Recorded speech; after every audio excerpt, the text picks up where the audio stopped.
Shine bright up all night. We're never slowing down.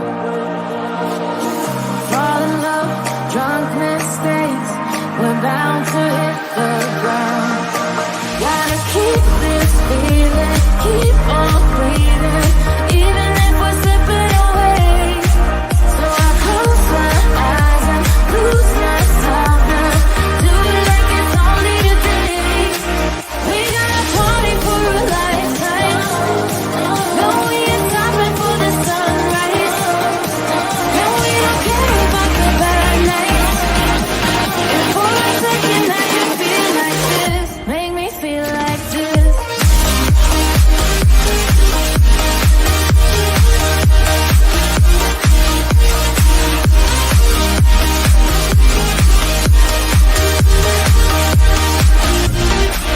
We got a party for a lifetime. No, we ain't stopping for the sunrise. No, we don't care about the bad nights.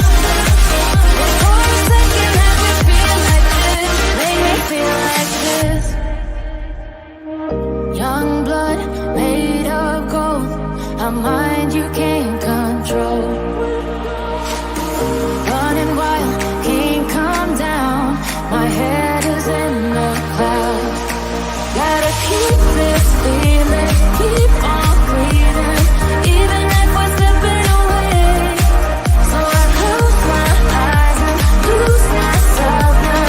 Do it like it's only today. We got a party for a lifetime. No, we ain't stopping for the sunrise. No, we don't care about the bad nights. If for a second I can feel like this, make me feel like this.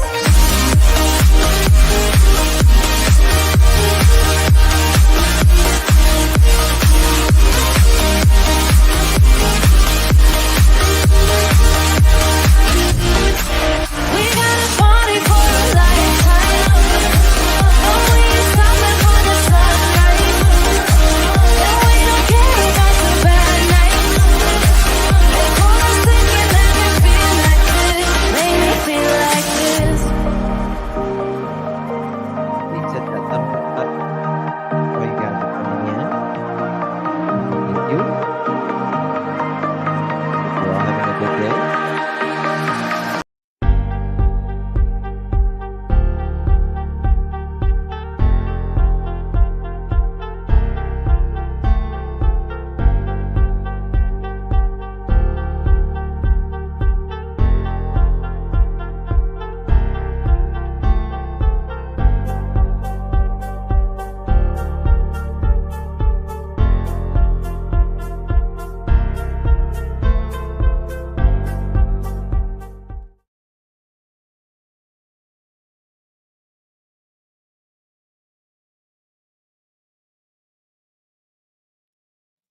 Well, hello everyone. How's it going?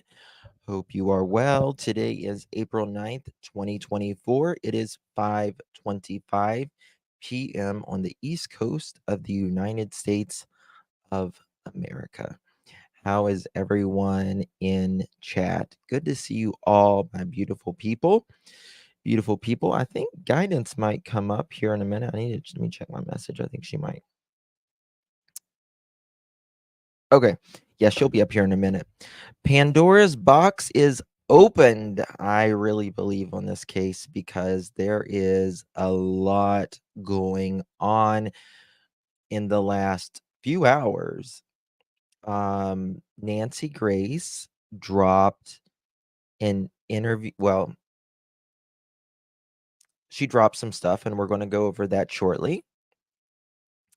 And also, Sweetie Pilo, beautiful channel, who she dropped some stuff too, and we are going to talk about it.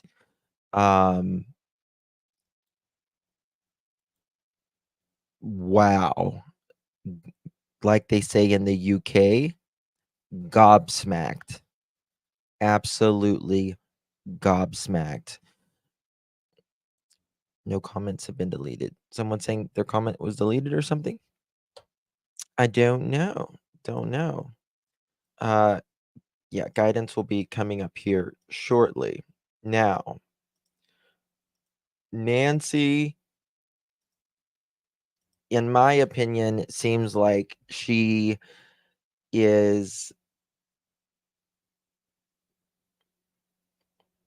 I think things have opened up. We'll just say that. I think things have opened up and she's expressing her opinion more on this, talking about why Chris Proudfoot is not doing a lie detector test.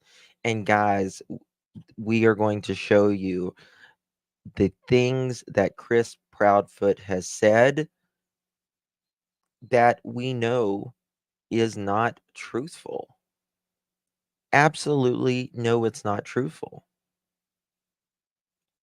And it makes you wonder, people who have nothing to hide nothing, right?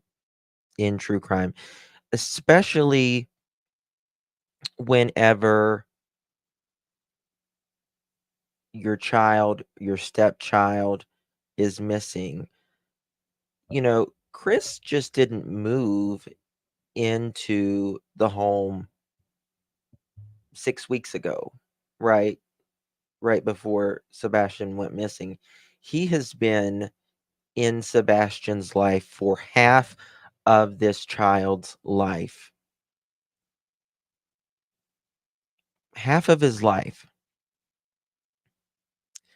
And that makes me honestly really sad. Really, really sad because um hold on one second.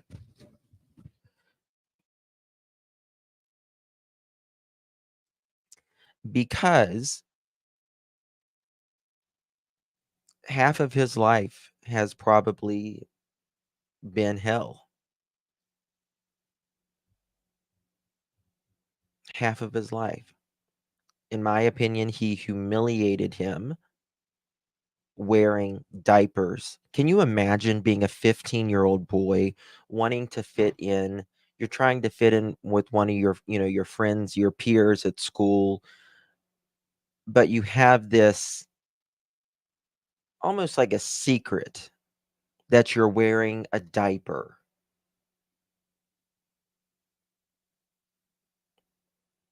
Seth said he didn't need it at his house.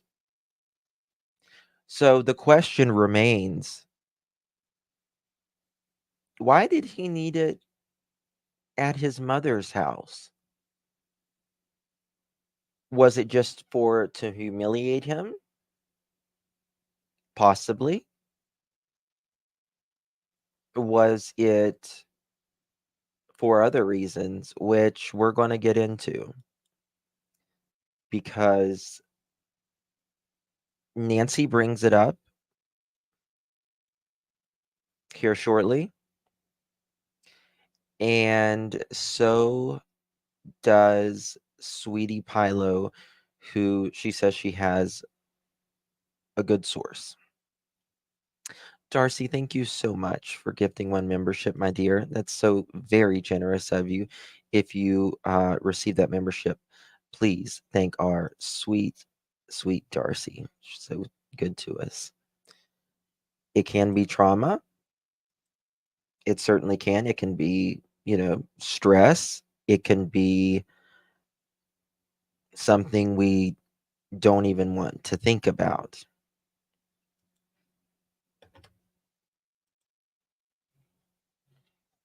Too much, right? It's too much.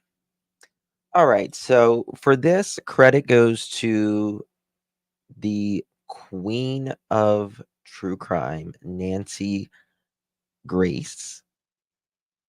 And batten down the hatches. It's going to get messy. The bio dad and grandparents of missing autistic boy Sebastian Rogers hold. Link is in the description, by the way, for those of you that want to watch the me not commentating on it make sure you go over there to Nancy Grace's and watch it without my commentary as well.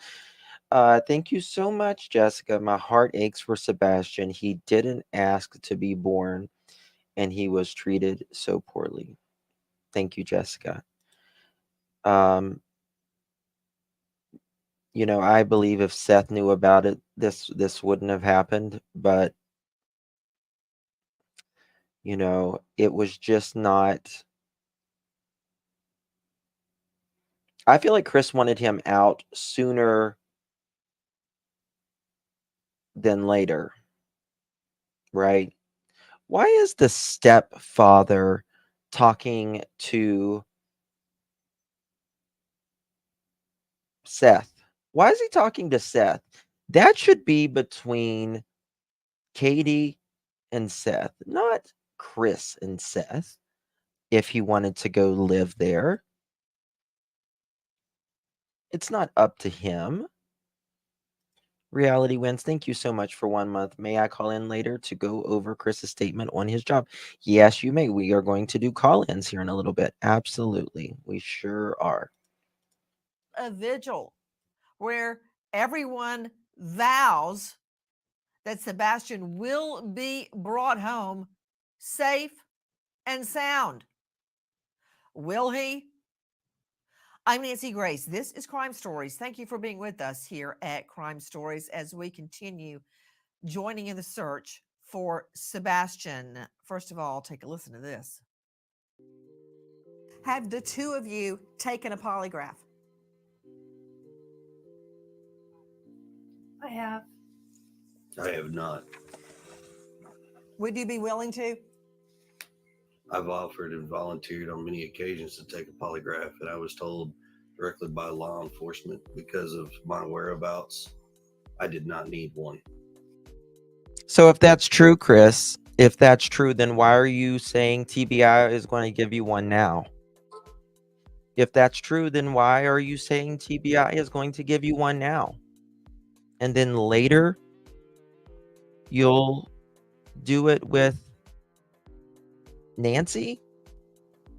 It doesn't pass the smell test. Doesn't pass the smell test. I understand. Miss Proudfoot, did you pass your polygraph? I did. That's not exactly what has been stated before by Sebastian Rogers' stepfather, Mr. Proudfoot. Listen. And Mr. Proudfoot, you have volunteered to take a poly? Yes, ma'am. If I were to set up a poly for you, would you take it? Name the place and time, ma'am. I'll be there. Well, Nancy certainly named the place and time. And guess what? Still nothing to this day. Nancy's going to make a great point in this live. You would think, just like we say with Don and Candace, you would want to be cleared as soon as possible. We are at 6 weeks now. Still no Sebastian. That's not good statistically. It's not good statistically. We got to be real with it.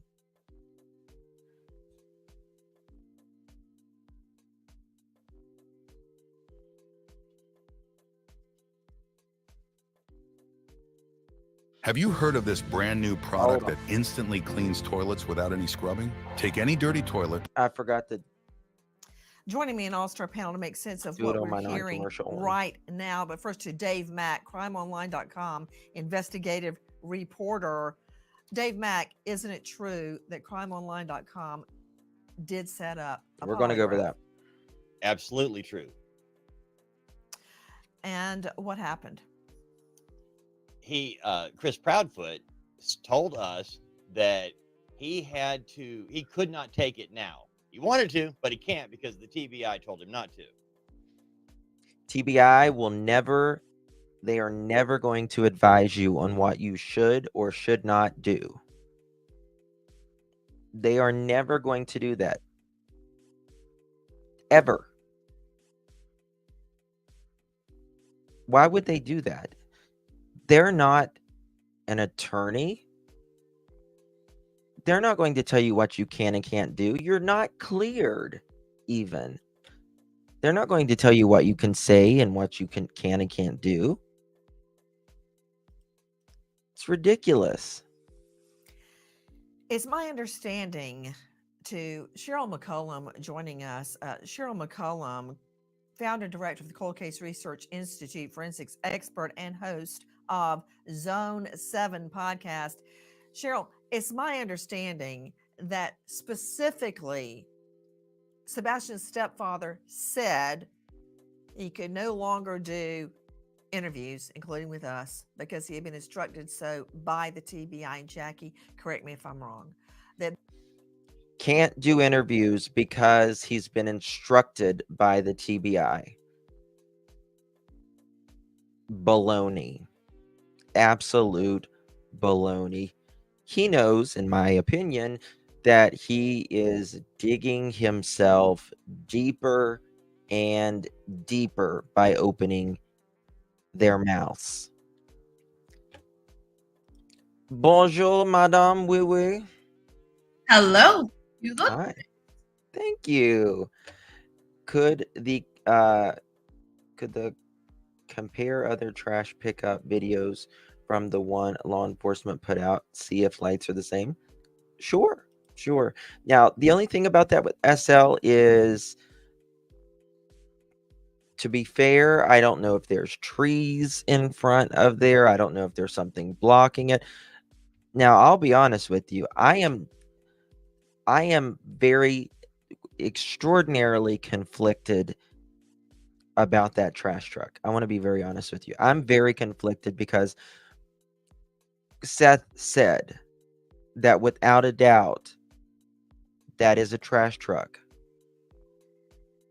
Now, the problem is, in my opinion,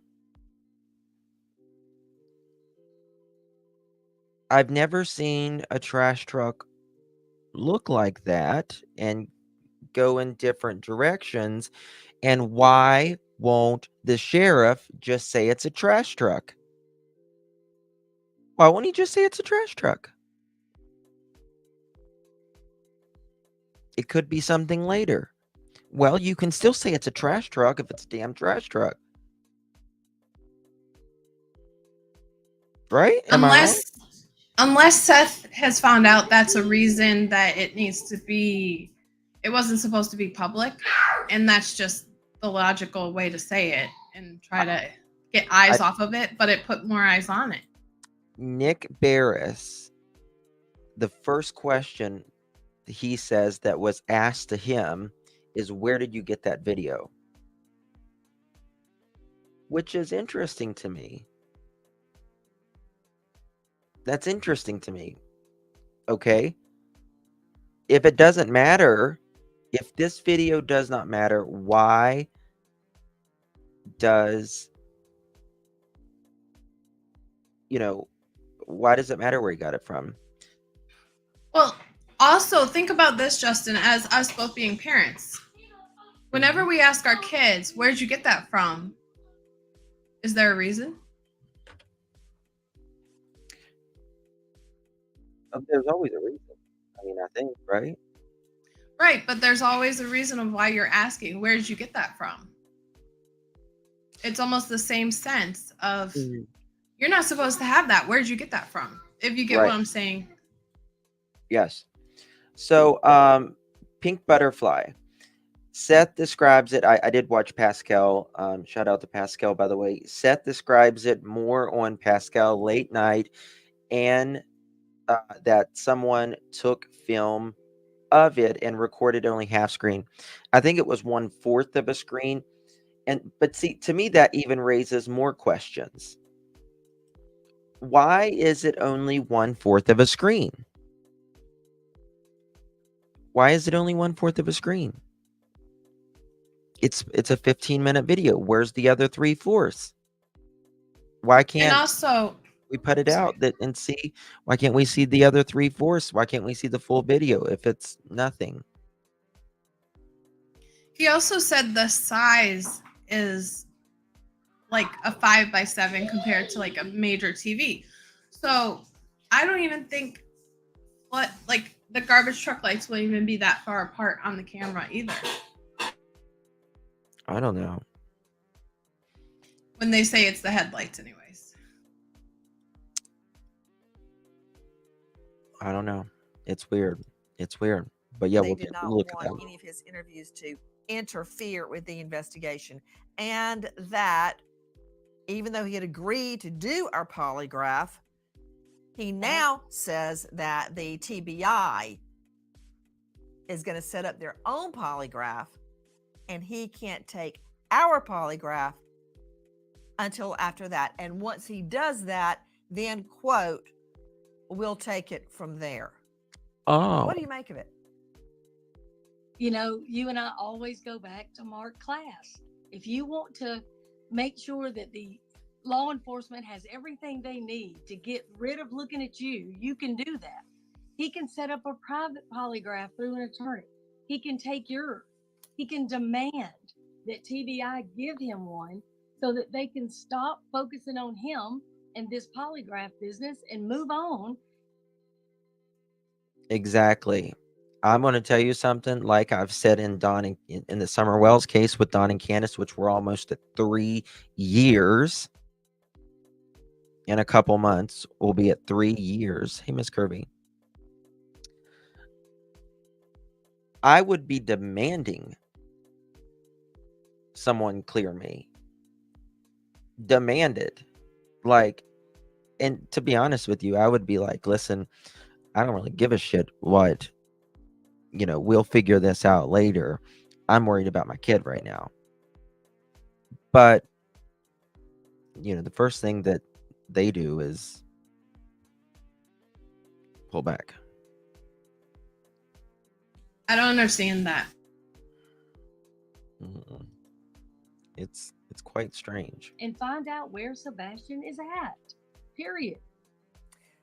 I mean, Cheryl McCollum, you and I can go right now and pay for a polygraph.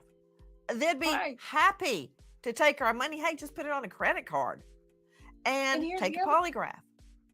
TBI would be happy to accept those results. A polygraph is a polygraph. And the examiner, that's who you're relying on.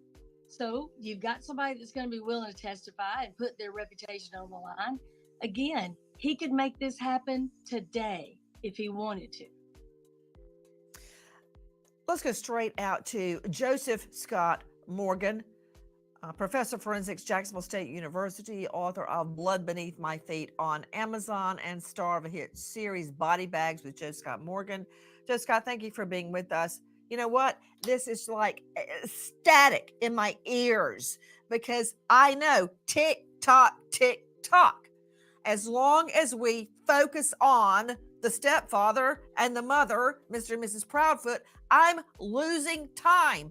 If by some stretch of the imagination, Sebastian is still alive, if he's alive, he won't be much longer.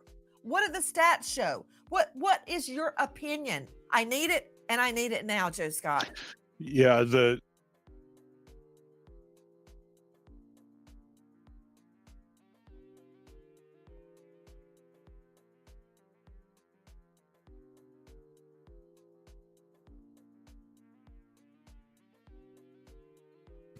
You're muted, sir.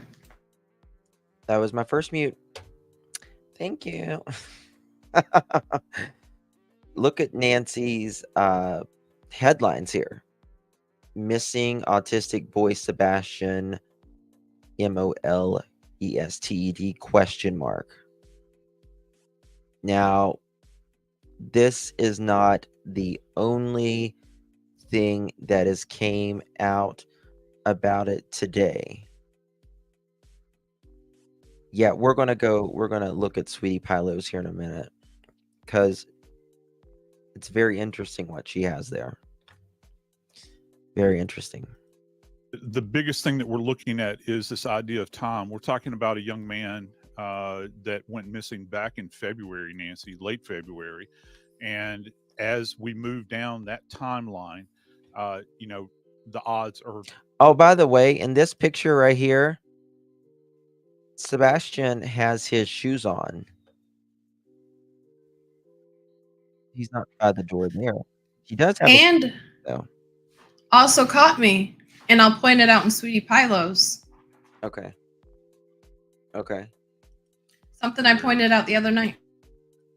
And as we move down that timeline, the odds are stacked against him. I think one of the most important pieces that's kind of arisen out of this, other than all of the comments that have been made to this point relative to polygraphs and those sorts of things, are those eyeglasses. And I love the shot the producers put up of him standing in front of that rack of eyeglasses, because that's going to tell the tale. I think if they can specifically tie those to him, that's very important. They can take that script off of those glasses, determine if they are his. I don't think they're his glasses, Joe Scott.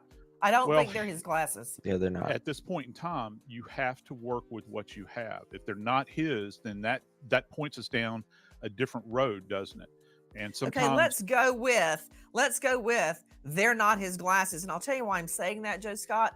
I was thrilled. I mean, you may want to jump in on this, Cheryl. And just so you know, they're not Sebastian's glasses. We do know that they are not at all Sebastian's glasses. Remember, we're not having high tea at Windsor Castle. I love that he says that. It's a sad day when you're excited, when you're thrilled, you think you find a missing boy's glasses. Why was I thrilled? Because it was a clue for a moment, and then the TBI confirmed they're not his glasses. So I see where you're going, Joe Scott, but it's a sad day when we're all thrilled to find a pair of beat up glasses on the side of the road. Today, Jasmine. But I was. So where does that leave me, Joe Scott? As we're all like, take a poly, take a poly. Why won't he take a poly? What really happened? Was he at work? Was he not at work? While we're all gnashing our teeth and yeah, we're all, across the globe at this point, all gnashing our teeth, like Nancy said. We're all looking at parent and a step parent who is not making sense of this. And you would think the questions that we have, he would take the polygraph. Why not? Clear it up. Anything, guidance?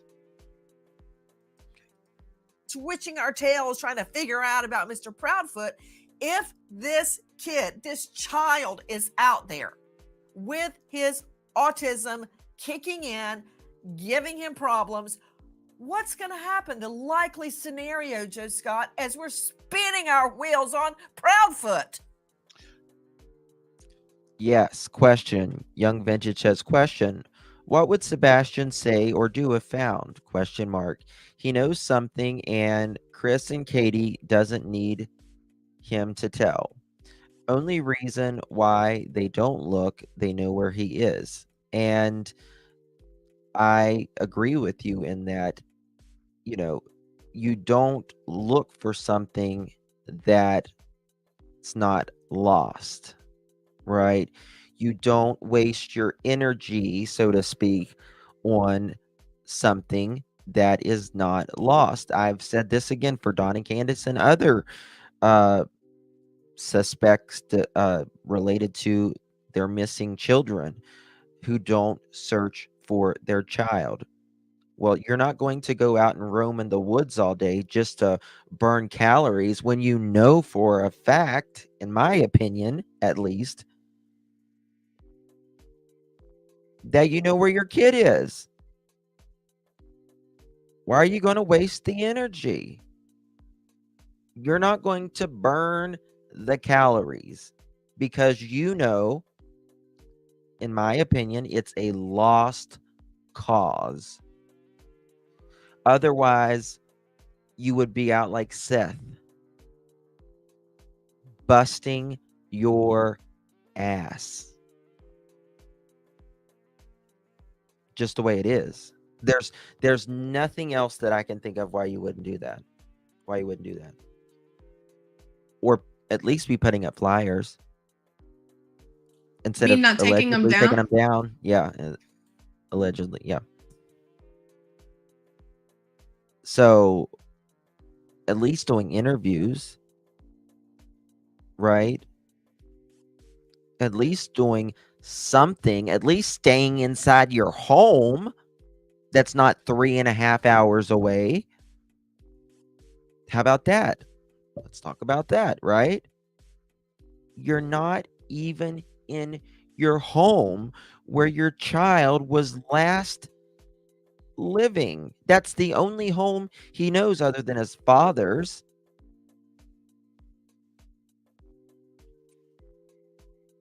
And, I mean, if he got lost by himself, which at this point, I mean, let's just be honest, guys. He would have to have someone helping him if he is alive. I mean, we're at 6 weeks. Now, I'm going to sidetrack a little bit if that's okay. Sure. This picture specifically, that looks like a chest plate on there. Mhm. For the epectus. No? They never brought that up either. What was can someone remember what they said that brace was? Did they say something? Does anyone know what that brace was for? But I'm just saying, if he's like wearing a brace, can he physically go out in the woods and do all of this? I say no, in my opinion. I don't know. I was talking to she was talking about her autistic son, and she said, "My son would trip over something that's, an inch tall, let alone being able to go out in the woods and do something like this." But yeah, I mean, if it's scoliosis or anything, I mean, this child has, a pocket of fluid in the side of his head. But you don't even go check. You don't even go check if you hear a thud. Yeah, if this is, we're talking about Hendersonville, Tennessee, Nancy, which is 10 miles outside of Nashville, but really quickly up there, that area becomes very rural. And so if he has wandered off or been taken off in any number of directions, his ability or survivability is greatly diminished here. And what the police are doing right now is, if you think about the last known location of him, that's the center of the target. And they're working from concentrically to eccentrically. They're moving out in these big circles, but it's such a broad, densely wooded area. This is a Herculean task, to say the least. I think that some of the answers are going to rest in the idea that whoever had control over him, his comings and goings. We're talking about a kid that has been diagnosed with autism. Whoever had control over his comings and goings, their electronics need to be tracked, Nancy. Those ideas of where did they go at those times when he was last seen alive? And that's going to be one of the threads that you're going to want to pull in this investigation. Cheryl McCollum, host of Zone 7, is a forensic expert. As you know, Joe Scott Morgan, death investigator. Cheryl, you've had quite a lot to say online. Can't go? Do this to clear out stuck poop fast. Okay, On June thanks. 17th I in appreciate 2019. What about now? Cat got your tongue? Because I don't like that. You're Sorry. pretty bold No. when nobody's questioning you. But what about No, now? I want to hear your analysis. These commercials. Here's my problem. They're statements. You've got inconsistencies. As soon as somebody changes their story at all, they should become the focus. Period. Mom Bingo. has said, Bingo. Somebody listen to this. here's my problem. their statements. You've got inconsistencies. As soon as somebody changes their story at all, they should become the focus, period. Absolutely. Because the story should never change. It should never, ever change. It's different adding, or, you know, adding maybe to the story a little bit, but it should never be something completely different. For here's an example. Like, oh yeah, he had a colossal popcorn at BJ's. And totally ixnay a different scenario. Mm-hmm. Yeah. Yep. It's little things that you remember, but not completely change the timeline or the events or what happened or leave them out specifically. Right. Yes. Well, and the story just does not make sense. It doesn't make sense that you stay on the phone with your husband for 3 hours while your son is in his room all evening, and you tell him to go to bed. He goes right to bed at 9 o'clock. Good night, mommy. Good night, puppies, which I think Nancy will talk about here.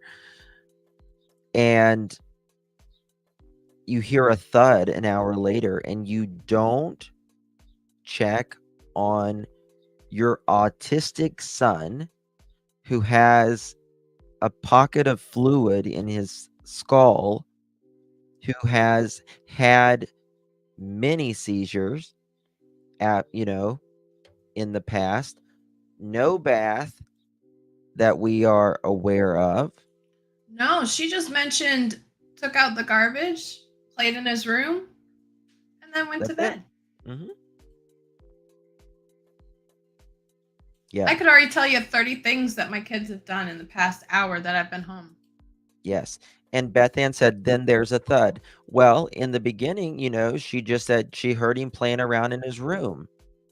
And then there's a thud. Oh, well, did you go check on him? No. Well, that doesn't make sense because all parents go check on their kids, whether or not you hear a thud or not. But if you hear a thud, what's the first thing you do when you hear something in your house? You go check. You go check. What's the first thing you do if you hear a glass break in your house, right? Or you hear someone you think sounds like they fell? You run to the sound.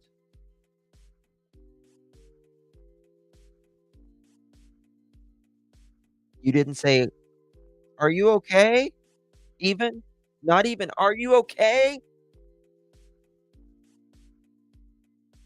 Huh. Doesn't make sense. Stories have to, in the mundane that we do every single day, all of us. You're in your house. This should be a normal, everyday, mundane thing, right? You hear something, you check on it. But it's also a natural parent response. Yes. And that never leaves you no matter how old they get. Never leaves you. Yes. It is instinctual. It's instinctual. Mom has said different things. Now you've got a stepdad that looks like he's co-signing with everything that she says, but he allegedly wasn't there. So how can he agree with anything that she's saying? You've got mom saying she heard a thud. I don't like that word. That sounds like a body hitting the floor. When people use the word thud, that's not sounded like he hit the wall, sounded like something. No, it's dropped. never a good thing. It's usually preceded by an adjective, sickening, a sickening thud. Right. And Nancy, you've got other things. You've got mom saying he went to the end of the driveway to put out the trash. And then you've got law enforcement searching a landfill. They're searching lakes. They're searching ponds. If you're watching and paying attention to law enforcement, it does not seem to me that they are looking to recover a child alive. And that's hard to hear. Very hard to hear. Right? Thank you, Tracy. And, you know, do they, if Sebastian went out on his own, right? Went out on his own, why are they checking a landfill in Kentucky, a different state, very early on in this investigation? Why are they You know, checking a landfill? you know what came to my mind when that the dispatch call was released yesterday of the first 11 hours? What? Oops, sorry. That was my first thought. When the drones were going over, they specifically asked to go over the dumpster. Mm-hmm. My mind went straight to the landfill. Mm-hmm. Yep. And that's Yeah. sad when you think about it in the full circle. It is. HTC, no one runs away to a landfill, especially a 15-year-old special needs child. He doesn't run to a different state. Right? And He doesn't have. Yeah, movie star. We're going to hold on. Sure, movie star. Yes. Yep. I'll be taking calls later in this live, and you can also call me privately if you need. Oh yeah, JD, we're going to. They are searching for remains. You and I both know, and Joe Scott knows, when a child goes missing, the first 3 hours are critical. We're at 6 weeks. 6 weeks that this child has not been seen or heard from. Okay, 6 hold on. weeks Why are you saying, Cheryl McCollum, that you believe they don't expect to find Sebastian alive based on their actions? And I'm talking about LA law enforcement. They're searches. They're searching landfills, lakes, ponds. That is not indicative of somebody that is alive. And again, you've got a child that has gone 6 weeks without his medicine, 6 weeks without food that we know of. He didn't have a source, no shoes. And mama herself says, oh, a flashlight's missing. Again, that's such an odd thing for her to know is missing. Yes. How do you know that he's missing a keychain flashlight? She says, just because I can't find it around. Well, that doesn't mean he has it. And I thought it was very suspicious, in my opinion. Let's go back to that trash truck scenario. And we thought, Nick Barris, he said, well, two people with flashlights. It's very interesting how, he's missing a flashlight, and then there's these lights going on. I don't know. I don't feel right about that. I want to feel okay about that, but I just don't. I can't make you can't make yourself feel any certain way. The video, we will not. Trash truck. If the video timestamp was stuck at 3:11, the video we see is not coming from inside the truck. It is looking at the truck and backyard from a different angle. This shuck don't jive. Yeah, the only thing I can think of is maybe they're saying it's a trash truck because they don't want us to know what it is. As the public. That's the only That's the thing. only conclusion. Exactly. Same. Mhm. Hey, Kate William, thank you so much. You have to watch the first 11 hours by Jessica Danielle. Oh, Jessica Danielle. Okay, thank you. I'll note that. You know Give me which one those. it is. It's the one you sent me yesterday. I still Want don't me to remember. send it back to you? I'll send it. That'd be good. I'll send it back. I see so much, guys. Until they show her video that looks like a flashlight. And then the stepdad says, well, we were sure hoping it was, but we're sad to report it wasn't a flashlight. Well, if you've got 2 flashlights out there, why are you glad that it's not that? That to me would signify that somebody was out there in the wee hours of the morning with 2 flashlights, meaning 2 separate people. Exactly. You would really, want to know. I mean, which is worse? I don't know. Is it worse that he could possibly be with another person, like 2 flashlights being out there? Chris said it's sorry to report that it's not. Or would you want him to be alone? It could go either way. And it could be headlamps, of the trash truck people. But if that's true, where's the truck? That's what I don't get. The truck's going to light up, right? Missing the whole truck. Right. And we're only seeing a fourth of the screen, though. Then that part would be extremely lit up because a trash truck is lit up. And from what I understand, the ordinances sound like they're almost the same as the construction ordinances, where trash doesn't start until around 7, just as construction work. Well, so I've talked to locals and they said it is true that trash trucks will come there as early as 5 in the morning, but never earlier. My trash runs like at 7:30 in the morning.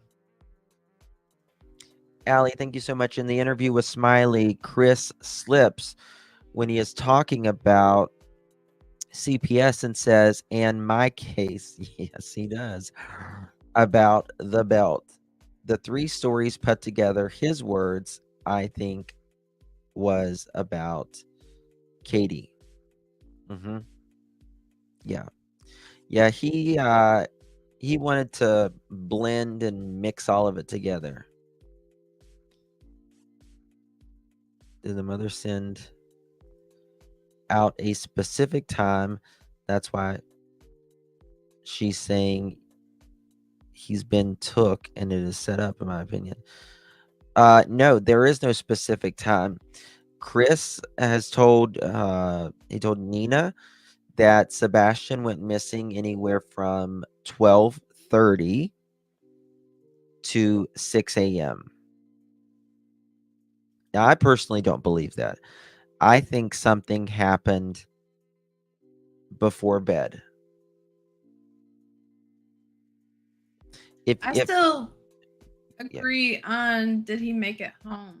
Well, I mean, yeah. Did he make it home? I keep teetering. The thing is, there's nothing to suggest that he didn't make it home. So that's why I say that he made it home, but I understand he may have not made it home. But there's nothing to suggest really either way. Shelly, thank you so much for your support. I appreciate you, my dear. It's very kind of you. Yes, Canadian cookie. If the flashlight video was aimed towards the commons area, how could a trash truck be in someone's backyard?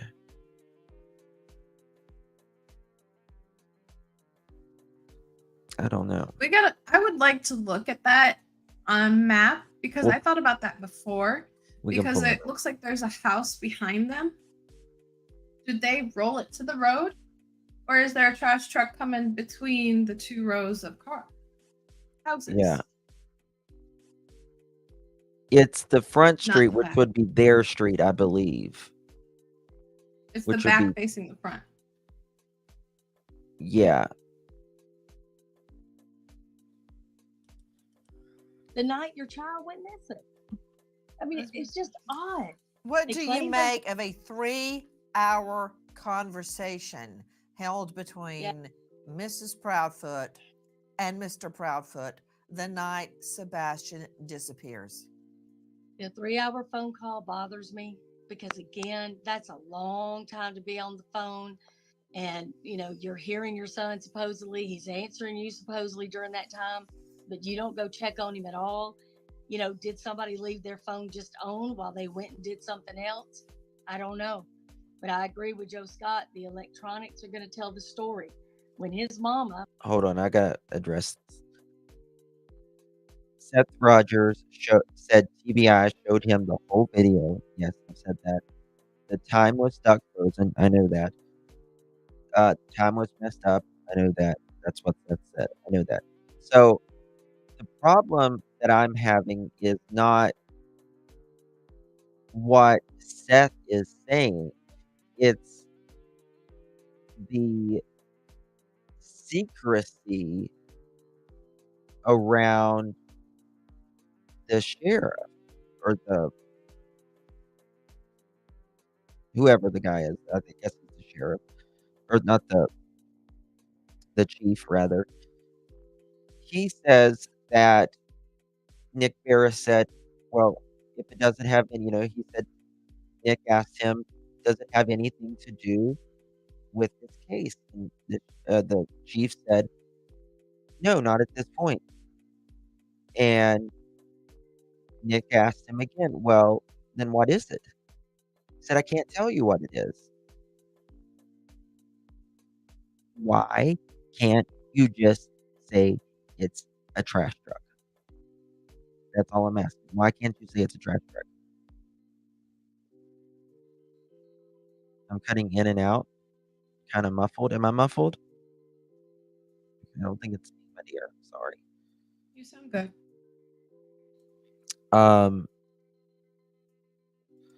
The phone call has always been sus to me. Yeah, nobody talks 3 hours. Nobody talks 3 hours. Let's get real.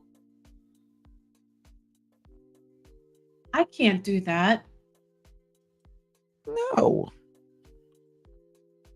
Like, we both have the same reaction. Can we talk to our husband for 3 hours? Put a 1 in the chat if you can talk to your husband for 3 hours. Maybe a year. Maybe a year. -1? Like, in honeymoon stage, yeah. No. I get enough of him at home.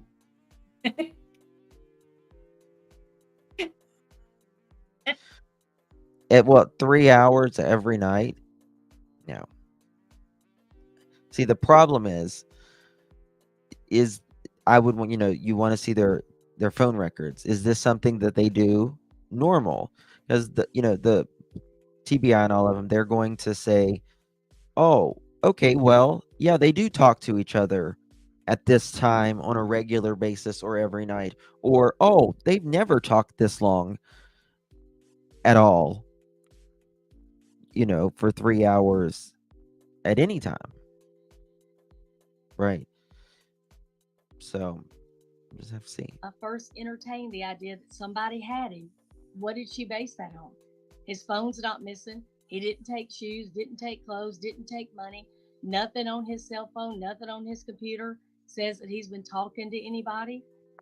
I mean, she's entertaining something that we have no facts for. Well, We I'm have no concerned evidence. about and you're right. Whenever I hear inconsistent statements, as I've discussed many, many times in front of juries, it's one thing to add or embellish your original statement because maybe you weren't asked the right questions first time around. Maybe you remembered something in addition, triggered by questions. But when you change your story, that's a problem. To Joe Scott Morgan joining us, professor at Jacksonville State University. Joe Scott, let's look at where the searches are being conducted. Yeah. We know the law enforcement search has been scaled back. I want to hear since you are a death investigator, we all three have been on many, many searches for missing people and who we believe to be dead. I want to hear your analysis. What can we glean from looking at what law enforcement is doing? Back to Cheryl's point about landfills and ponds. Ponds, or water, bodies of water. You can think that, well, you have people that can. Do you know what happens when you let cabbage sit for a month in a jar of salt? I Do you know don't care. Just wander into these locations, okay? Particularly somebody that might be in a compromised state, like this young man, from a mental and a physical status at this point in time. But when you start to talk about landfills, Nancy, this is a rather dark thing. I've been to landfills multiple times conducting death investigations. And those are locations where we're talking about the discarding of remains. Now, here's another interesting point. The fact that the landfill is all the way up. You mean he Kentucky. didn't just walk into a landfill and fall over? No, and certainly not. Look at this. Any way you go, there's houses. North, east, south, or west, you're going to run into something. Allie, thank you so much. Do we know if searched the large wooded area behind Yogi Bear campgrounds? I don't. I don't know anything about that guidance. Do you? I haven't heard anything about them searching. They know hopefully more than we do. But again, I said yesterday, if nothing comes out in the next 10 days now, in my opinion, that we're going to be at close to 8 weeks then. If there's not a suspect named, someone cleared, they found an article of clothing, something breaks, or he's not found, in my opinion, at the 8-week mark, if they haven't got any of that we're aware of, they're stumped, in my opinion, on something. What? I don't know. But, we don't want this to be another Summer Wells. At all. Nope. Yeah, bedwetting from we're going to talk about that in depth here in just a little bit. GSP, for sure. All those homes are upscale. I'm sure many people had security cameras. Oh, well, wait. You're going to, Nancy's going to drop something about that here in a minute. And so does Sweetie Pilo. Oh, yeah. Oh, yeah. Yeah. Maybe that's what I'm thinking. Maybe it's Sweetie Pilo. Maybe it's both of them drop a lot of back and forth. So okay. And which we caught Chris the other day here whenever he was saying, oh, the cameras would have picked that up. What do you mean the cameras would have picked that up? You said you didn't have cameras. And then here in a little bit, you're going to hear you're going to hear Chris say in one of the very first interviews, do you have cameras at your house, Chris? Oh, we can't discuss that based upon the case. You can't say whether you had cameras or not? Why the hell can't you say you had cameras or not? Is that against HIPAA too? It has nothing to do. You had cameras? Great. So you actually seen him walking out by himself. Oh, you know, I mean, why not? Why can't you say you have cameras?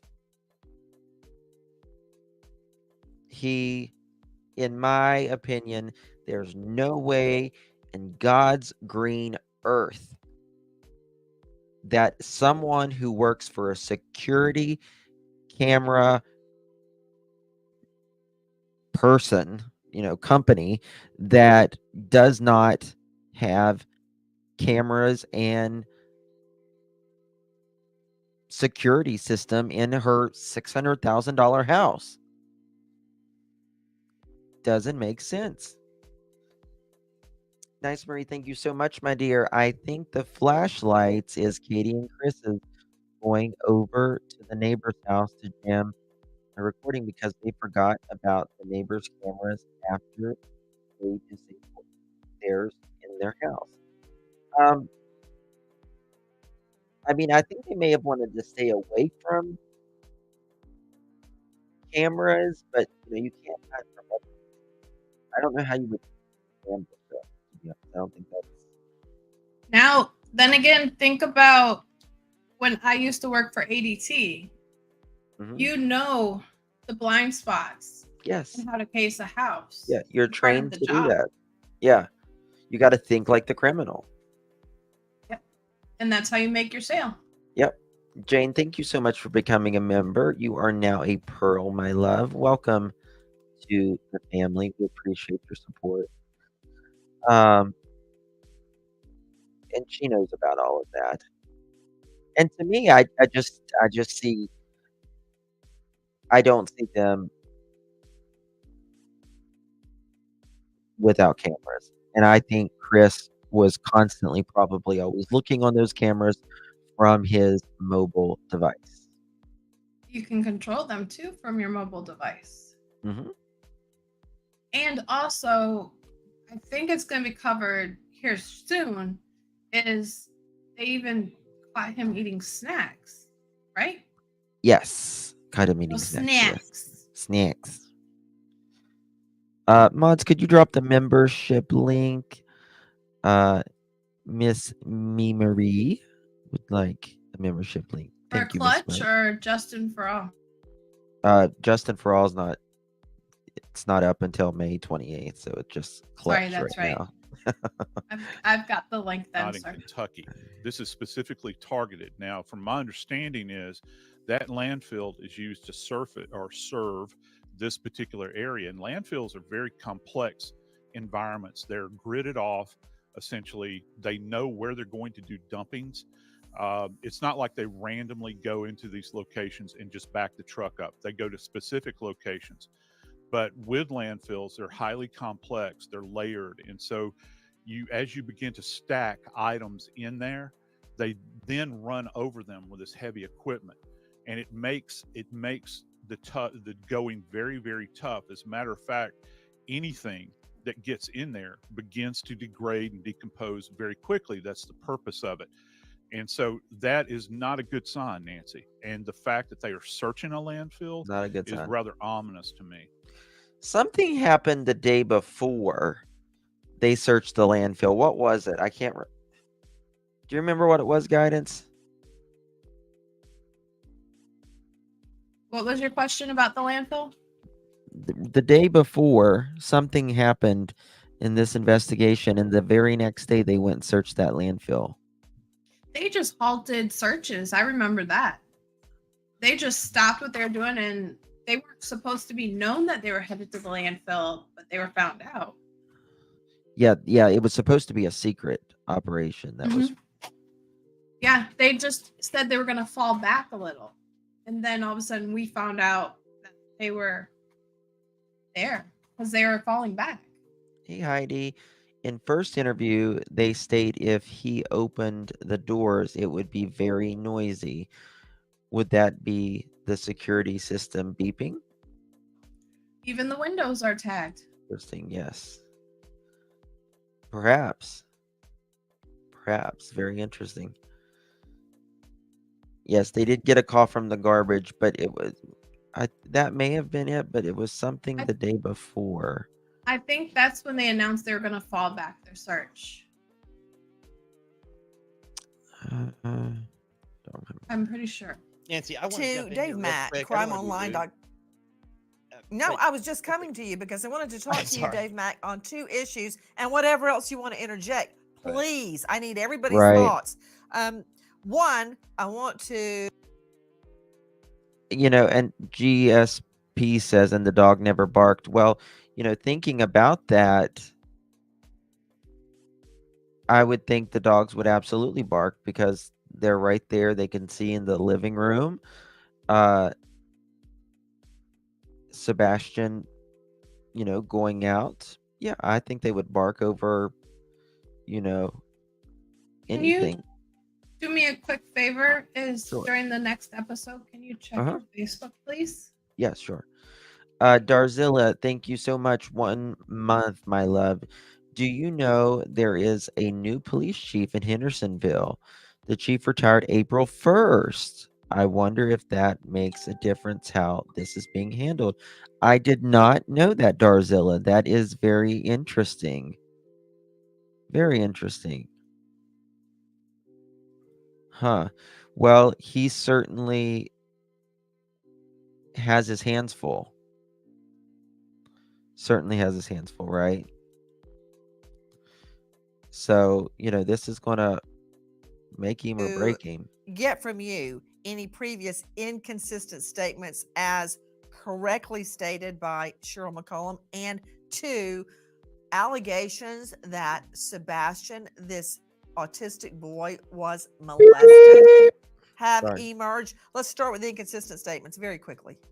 From the very beginning, Nancy, Chris Proudfoot made statements in interviews online claiming, he actually said, somebody asked the question, was a polygraph taken and has it been passed? Yes, I didn't specify who or when, but what I can tell you, everything has been vetted completely. Polygraphs have come back as passed. So I'm confused as in why. I want to show y'all this, what was just sent to me. Someone wrote this in the Facebook group. Find Sebastian Rogers, anonymous member. The detectives was searching inside and outside the Proudfoot's home. What's OP mean?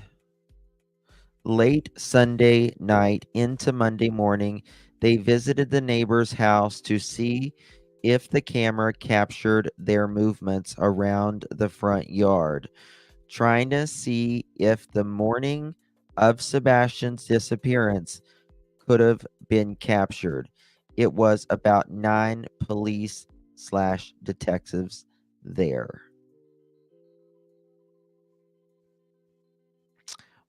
I'm getting ready to send you the actual post. Okay. Yeah, so they're testing out to see if that works. 1 hour ago is what this screenshot says, at least. Let me make sure.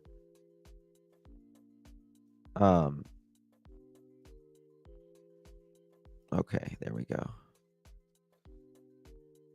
Yes, this was 1 hour ago. Here, I'll show you the post here.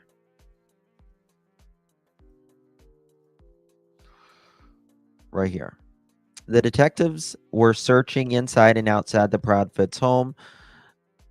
Late Sunday night into Monday morning, they visited the neighbor's house to see if the camera captured their movements around the front yard, trying to see if the morning of Sebastian's disappearance could have been captured. It was about 9 police/detectives.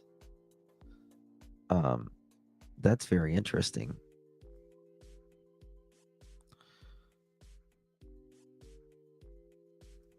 What do you think about that? Yes, around 1 a.m. in the morning, 9 cars of police detectives were searching inside and outside the Proudfoot's homes.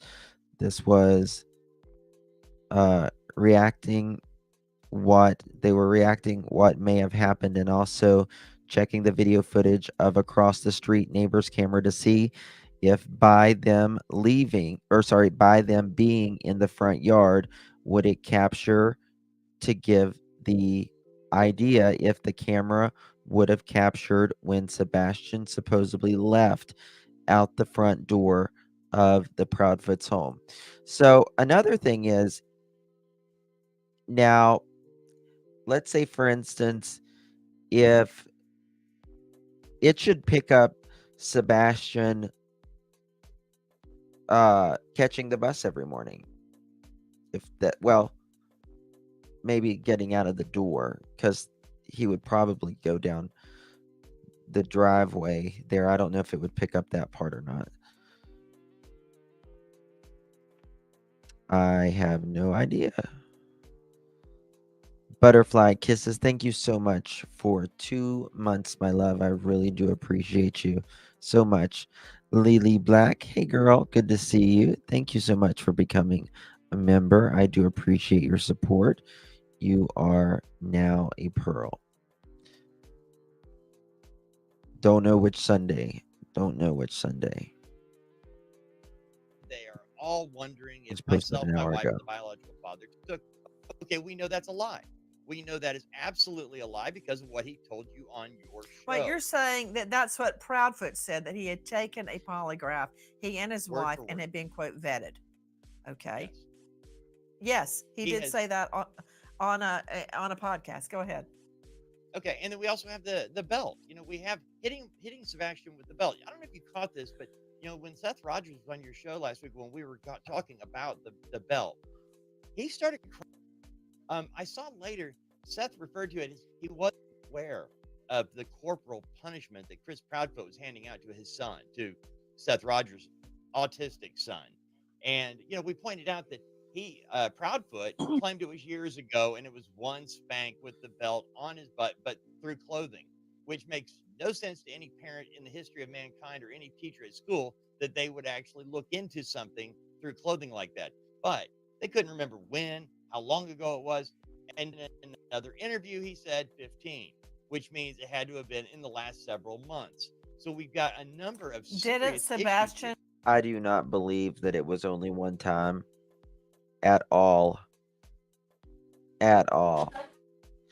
I don't see Chris doing something like that just one time. Also, if he was already familiar with the DC. Sorry. It's okay. The person who posted this into the Facebook group is a neighbor. They said it was Sunday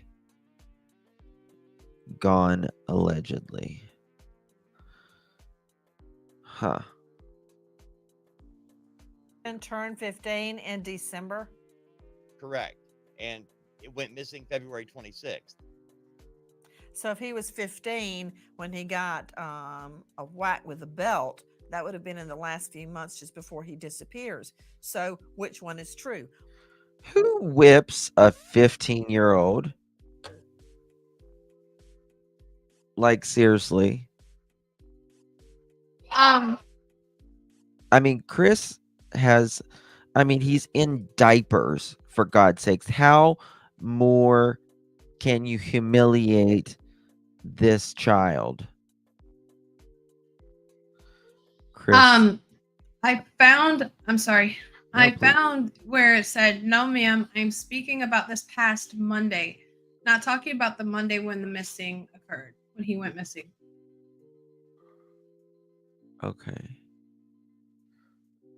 Miss Kirby's comment. Tammy, hey. So Sunday night, Monday morning, it looks like they searched their house again in the area. So, from Sunday gone. So what I've heard recently is allegedly that the FBI is looking at this closer now, perhaps. I don't blame them. The camera was not aimed in the common areas, at least it says. I wish it would be the same as Summers if they looked that a little closer too. Exactly.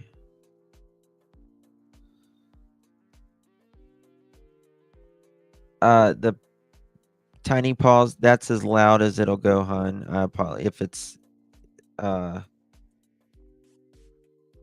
is it low on your end, Guidance? It's lower, but from what I understand, it's a lot lower than our mics. Okay. I lowered my mic. Was it 3 years ago, or was it when he was 15 years old? Another question. Allegations that Sebastian was molested have now emerged. What can you tell us? From Seth Rogers.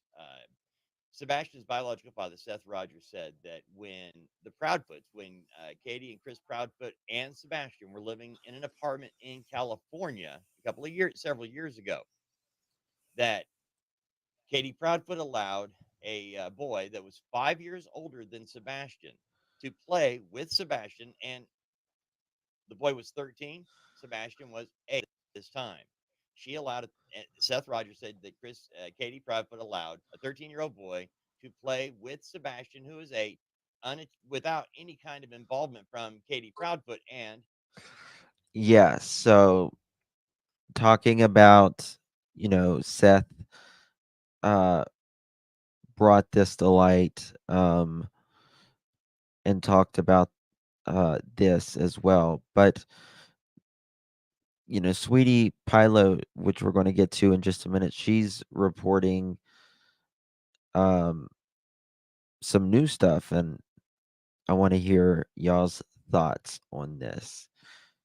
I just don't think, I mean, none of us know Sebastian, but I just don't see him why he would need a diaper at 15. I mean, come on.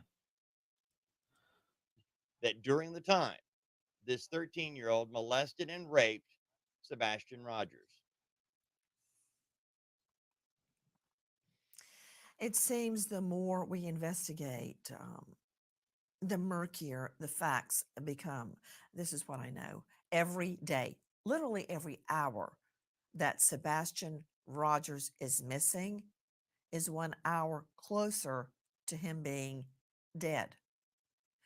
Can we tune out all the static and the noise and try to focus on finding this autistic boy? And to you, Mr. Proudfoot, our offer is still on the table There you go. for a polygraph, free of charge to you. I'll pay for it out of my pocket. Bada bing, bada boom. Her tone and inflection at the closing Chef's speaks kiss, volumes for Nancy. Yep. I agree. Wow. Wow, wow, wow, wow, wow. That's a lot. Yeah, Nancy, she's asking some tough things now, right? All right. So now I would like We what? we did anticipate. Yeah, I figured, Nancy, the first interview, she just wanted to gather what they were saying. But now, again, you just stood on national television and said, name the time and the place. Name the time and the place. And She should have been like, I'm outside, I'm ready to go. Come on, hop on out of that trailer. right. That's the only way you would have got one. Hmm. Yes. Okay. Now we are going to go to Sweetie Pilo. If you're not subscribed to Sweetie Pilo, please subscribe to her. She is awesome. Her link is down in the description. If you want to watch this in its entirety, I do recommend you watching this absolutely in its entirety. That way you can go through it on your own time without, after our commentary. She's, putting out some stuff here. And hey, Nicolina, good to see you, hun. And yeah, we're going to talk about it. We're going to talk about it here. Buckle Hey, up, because it's real. Real quick before this, Mhm. it looks like they did a reenactment around 1 a.m. on Monday, going into Sunday, going into Monday, and seeing the view. So it looks like they reenacted it. Oh, that's interesting. They're reenacting it now and they're checking these things out. Camera views and everything. That's very, very interesting. Sounds like I don't know. Could there be, an affidavit coming soon? Probable cause? Possibly. I don't know. We will see though.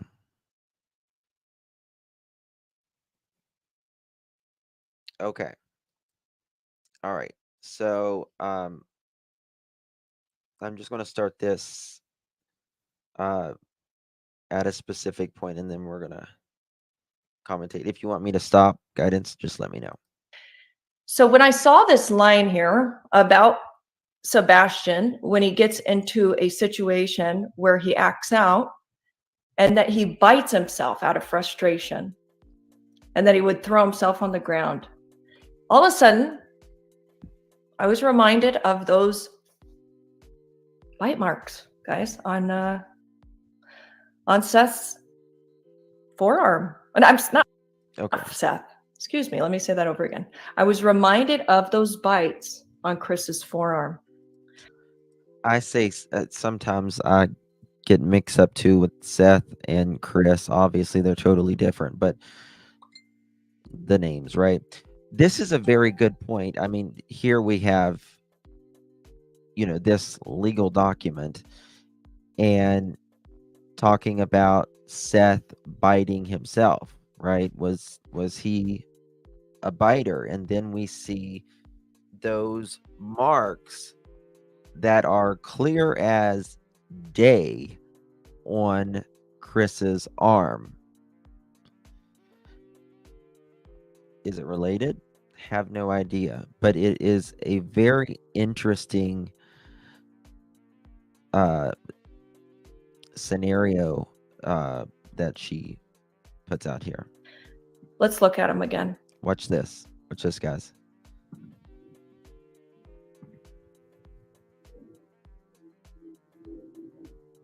Sebastian. That's Seth. Sorry. See, All right. I mean, look at this right here. And Sebastian has, we all have our own unique bite, right? We have our own unique, teeth. And Sebastian's, his is kind of spaced out a little bit more. Now, Chris alleges that his Morkies did this.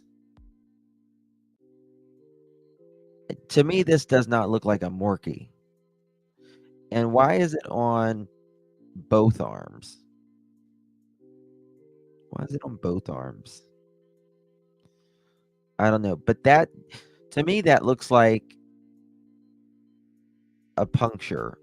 Almost a puncture. Like, what a bite looks like. We all know what a human bite looks like. Justin, there are so many similarities with Sebastian and my son. At the age, it's mind-blowing. Aw. Oh, Proudfoot, barefoot.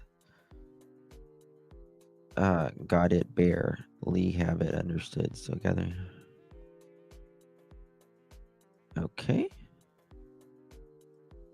So you guys can see these look perfectly spayed. No, it's a Morkie. It's a Maltese and a Yorkie mix, so they call them Morkies with an M. Yeah, front teeth. And she makes an interesting observation. I don't want to jump to conclusions, but I'm so glad Smiley Stories brought those up during her live stream, her interview with them, because right. I mean, first of all, how would a dog bite you or scratch you like that? I don't understand. A scratch is distinct. A dog's bite is distinct, right?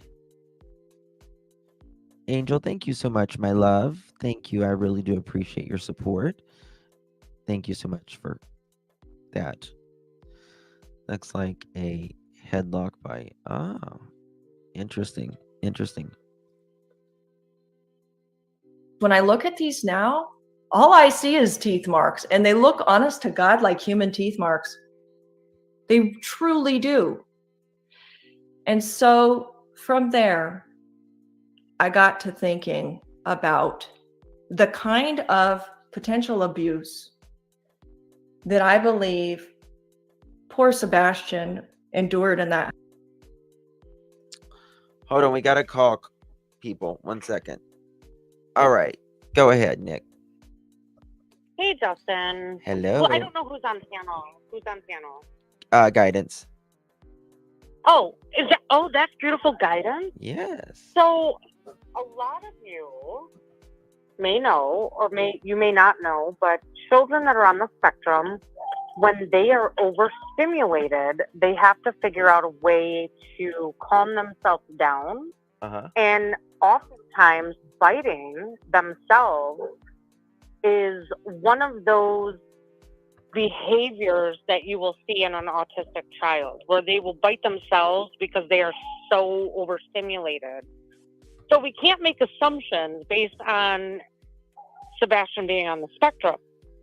It's just like somebody maybe with like borderline personality disorder that cuts themselves because they are mentally overstimulated, and that's like a way to like have like feelings, to feel things other than what they're experiencing mentally. So we can't rule out that this is not because of autism. Right. Sure. You know Absolutely. what I'm saying? Absolutely. Yeah. Like a self-soothing or Right. What was that? She said like a self-soothing to self-regulate. Yeah, it is self-soothing. Yeah, to self-regulate. You'll see children on the spectrum, they may rock back and forth, they may hum, they'll my hit twins do that. themselves. As somebody that has, you know, 2 nephews and a niece on the spectrum, especially if they're not getting the correct like occupational therapy, et cetera, to kind of deal with that. When my niece and nephews were a little younger than Sebastian is now, they would punch themselves, pinch themselves, because when they were in an environment of being overstimulated, that was the only way they could cope with that, whatever was going on in that moment. So we can't assume that this was somebody else, this was a dog, this was a parent. Well, he says it was a dog. What, I mean, in your opinion, what kind of bite or what does this look like to you? It looks like a human bite mark. It does to me, in my opinion. Does not look like a canine. A canine, you're going to have 1 or 2 puncture wounds with their actual canine teeth. So what you're seeing what you're showing on the screen, that is definitely a human versus a canine. Right. But we can't rule out that he wasn't biting himself. Sure. Well, that's Chris's. Now that's Chris's arm. That's Chris's arm. So he could have. But you got to understand, children with autism will also physically lash out as well. It depends on. Yeah.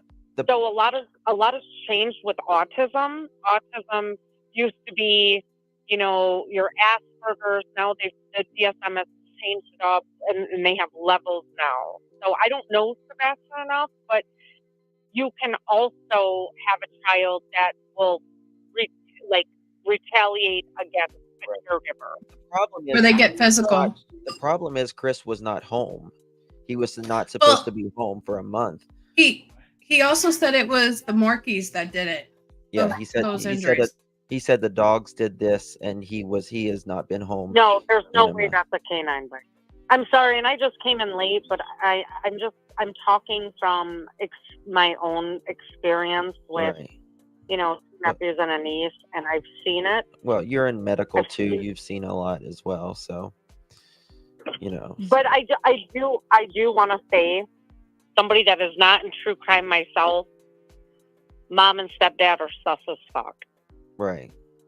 Yeah. That's all. Thank you. You gotta take in the spectrum issue. Yeah, You don't know. absolutely.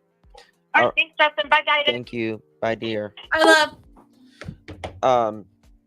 Yeah, she makes a great point there. The only caveat that I have to that is Chris was not at home, right? Chris was A, not at home, and B, he says this came from a dog, not a human being. And look at these arms. You know what I mean? I mean, that looks like a human bite in my opinion. Yeah, she household. A very reliable source listen to this, y'all. shared some information with me. I'm going to play you a clip real quick, and then we'll get into that. Society and not be part of the problem. Can we talk about that?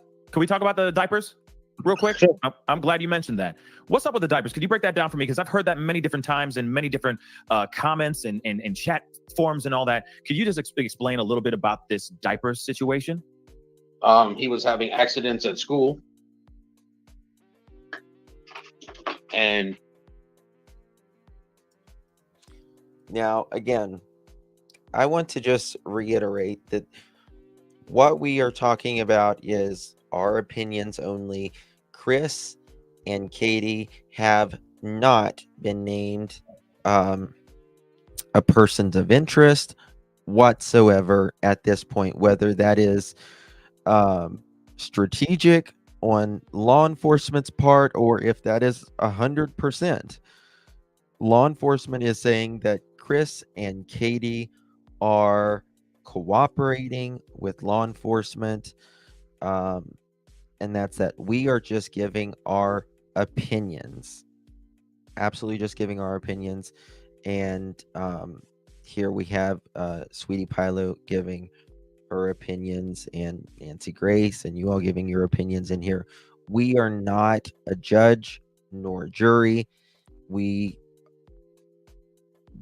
don't, at the end of the day, convict anyone.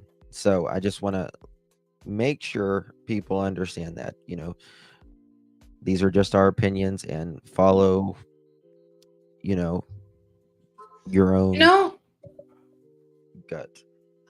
Now that I was thinking about it, I find it interesting that they did a reenactment specifically on a Sunday going into a Monday too. Yeah, Because of the schools, the buses, the traffic, the normalcy of like a Sunday going into a Monday.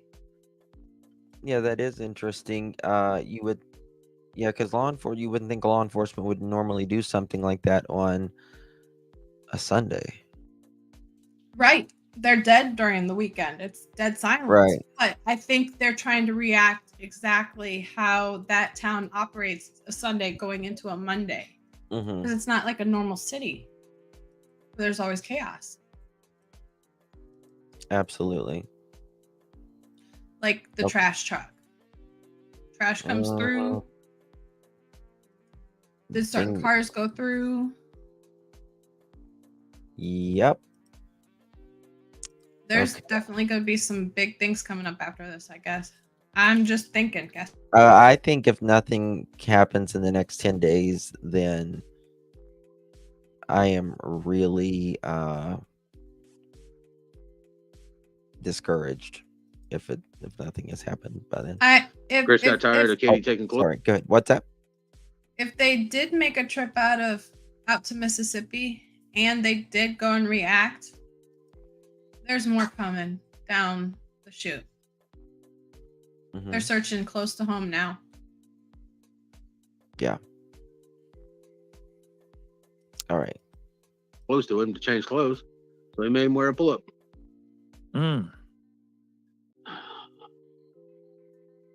Which is actually one of those things that happens to children that are abused. He would come to my house. First thing he did when he came in, I was like, take those damn things off, go take a shower, put on some underwear and some comfy clothes. because we're men. We wear our boxers. We wear our boxer briefs. Mhm. You know, we're not wearing pull-ups. And no accidents here. But when he would go over there, he would be wearing diapers. When he went over there, it got to the point where Listen to this. he was forced to Oh bring a my God. diaper over here. Or when he left, he couldn't have underwear at their house. Really? That shocked everyone. That shocked everyone. I know that shocked Pascal. You could tell by his face. Really, why can't a 15-year-old boy have underwear? You make him sit in diapers, and that's just, you're really you're starting to become a man at that point, right? And you shouldn't be in a diaper unless you're bedbound or you have terrible incontinence issues. I don't see.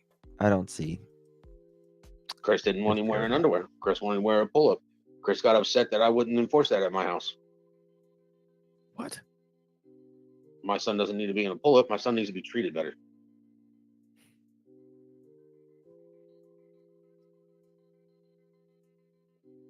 Accidents happen. No doubt. All right. But they've been months without an accident in my house. Real quick before we continue, I do want to give everybody a quick heads up. Please, guys, I have pinned it to the top. So what we have here is a situation where Chris Proudfoot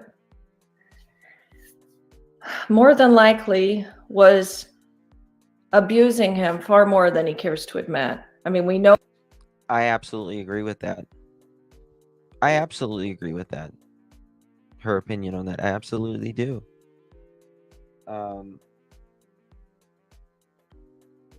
He does deserve so much better. 100%.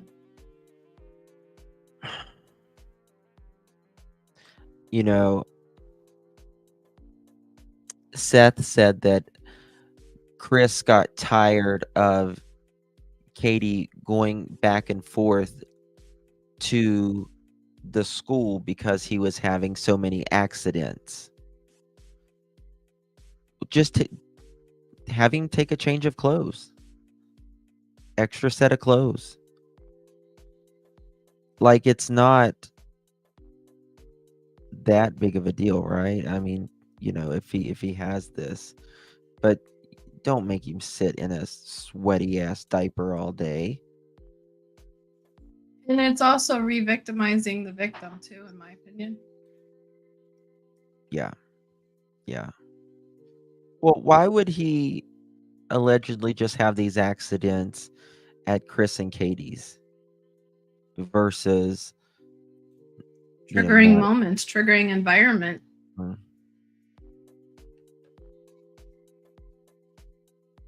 I think there's more to it. We know of at least one. Sorry, go ahead. Yep, go ahead.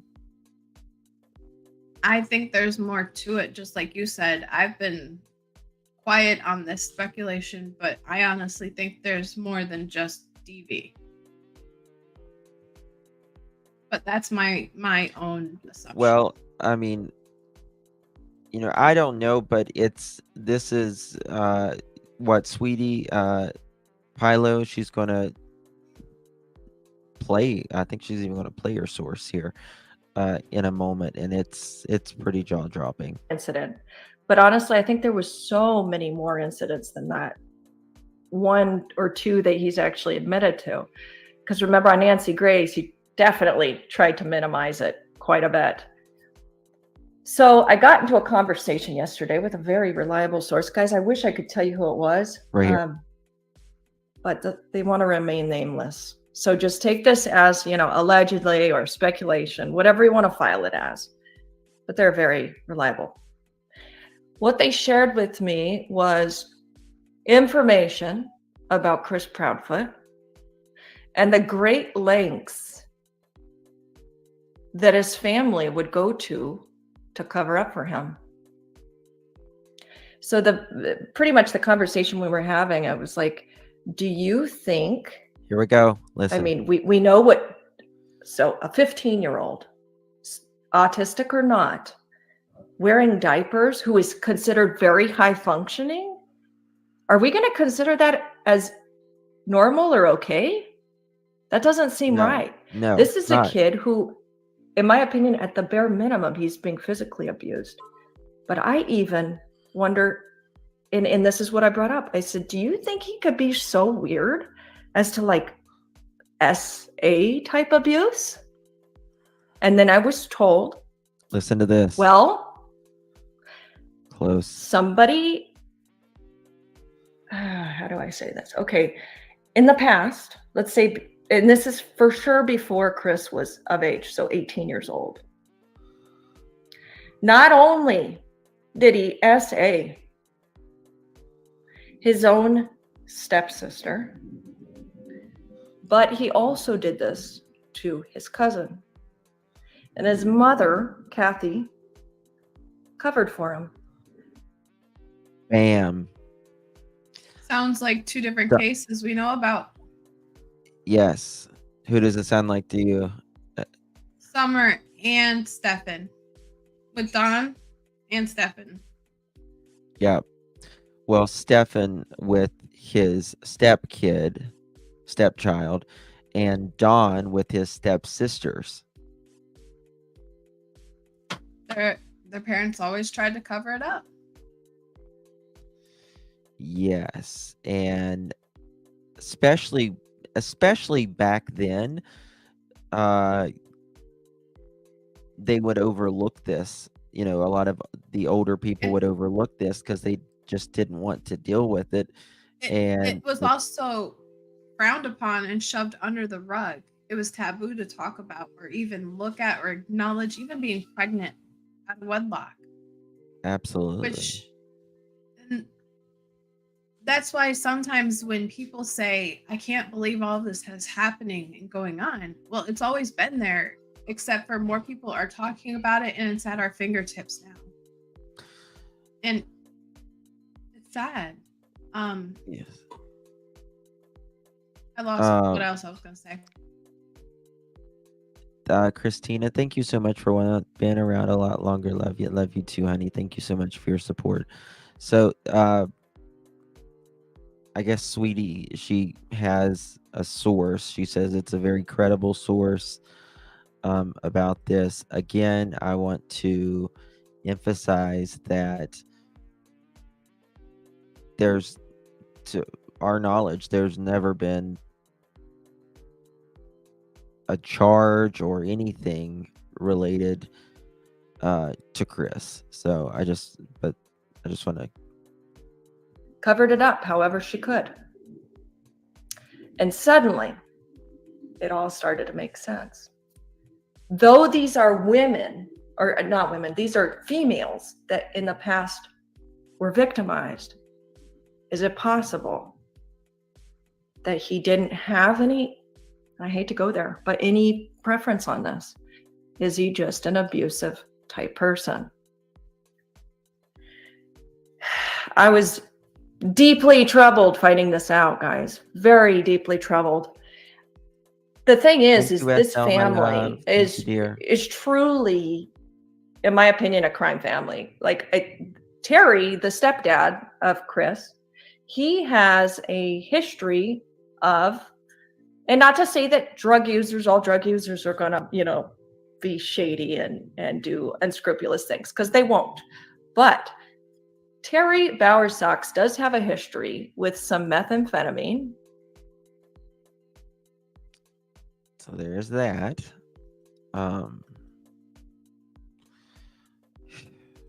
Lord have mercy. Going back to, let's see, what was that? Charges filed. And this was a while ago, okay? February 17, 1981. But then you've got That's So 35. probation violation in 2000. I mean, to be fair, that's 40 years ago. That's over 40 years ago. What year did he go into the Marine Corps? I don't know, but There's a picture of him enlisted, and I wonder how long he went in.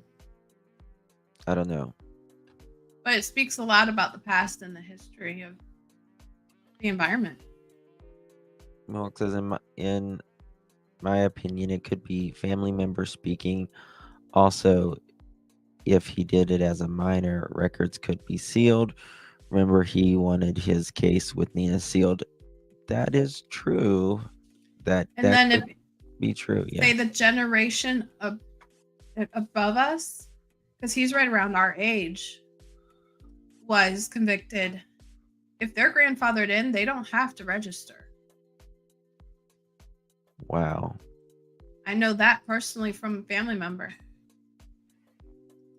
Wow. All right. So she's got her record here, but it's kind of 6, blurry. schedule, what is that, 4 drugs, less than a half ounce. And that was, 2006. And then in 2011, so March of 2011, obtaining drugs by fraud. And then let's see. That's, in my opinion, that sounds like writing scripts or something like that. Fraud. You know That's what I mean? I thought. It's the first thing I thought personally, but I don't know that to be a fact or anything. like, okay. SF49, your girl. Thank you so much for becoming a member. Welcome to the family. You are now a Pearl, my love. Thank you so much for your support. Yeah. That's what I thought of. That's the first thing that came to my mind. 4/13/2011, obtaining drugs by fraud. And then what is this? May 23rd of 2006, unlawful drug paraphernalia uses and activity. Again, I don't want to say that just because somebody did drugs means that they're going to do other shady things. But that takes me to my next point. Check this out. Let me make sure you guys are seeing everything. Okay, good.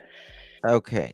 Our next point. Vicky, thank you so much, my love. Welcome to the family. Appreciate your support. You are now a Pearl. Welcome. Thank you, dear. Back in the late 80s, my stepdad used to bully my brother or autistic brother, and he used to wet the bed because of anxiety, then get punished for wetting the bed. Could never catch a break. Yeah.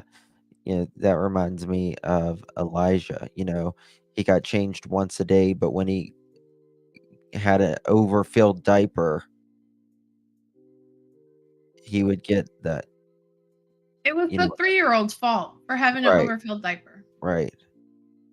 You just can't win with these people.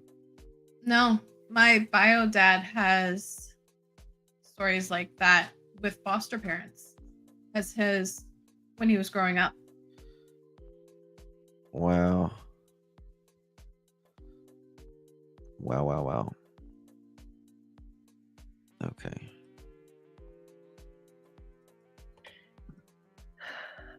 So this was in one of the groups. So again, we can file this as speculation.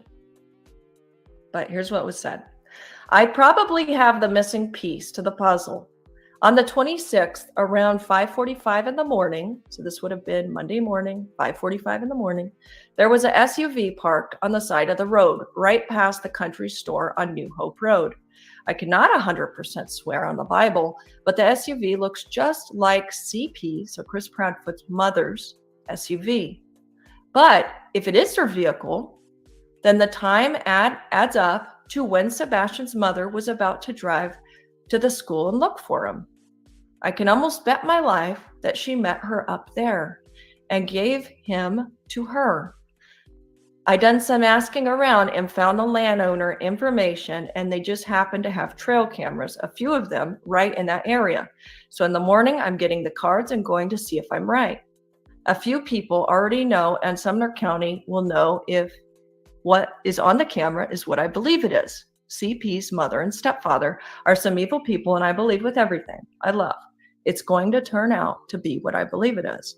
There's 6 other people seen in that vehicle that morning, park up past that store and school, and I believe we are about to blow it wide open. As of recently, I have not seen, just a minute, hold on. I have not seen any follow-up on this, but I found it extremely interesting. When I spoke to somebody in that neighborhood, Listen to this.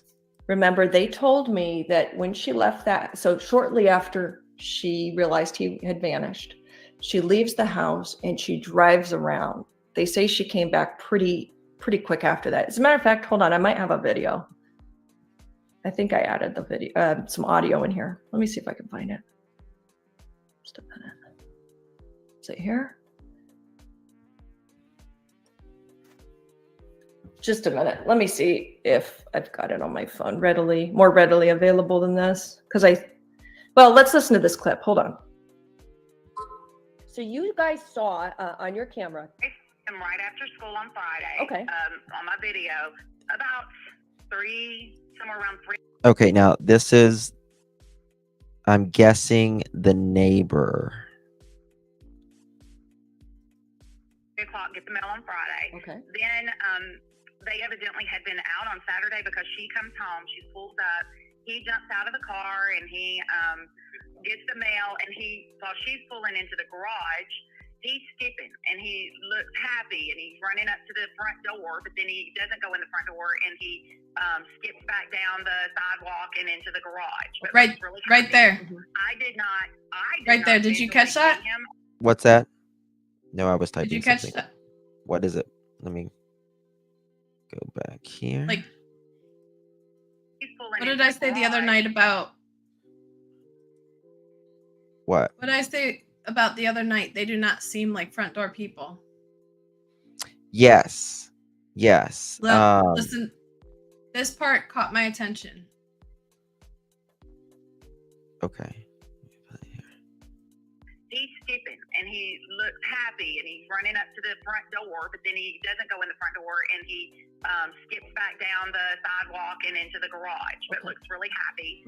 I did not visually see him on Friday with the camera, but Sunday with my camera, but that was when I asked my husband asked the police, did you see who took that trash down? Was that Oh, interesting. Interesting. So they do use the garage as their main entry point. Yeah. I mean, I would think they would have to, wouldn't they? Well, apparently to Yeah. them, everything's at the front door, just like the shoes. And that's what brought my question, because they don't seem like front door kind of people, and neither does the house. I agree. Morgan, thank you so much. I appreciate you, dear. Welcome to the family. You are now a Pearl. Welcome. Thank you so much for your support. That's very kind of you. Brandy, very kind of you. Thank you so much for your super sticker. Means so much. I really do appreciate your support. We have an on board.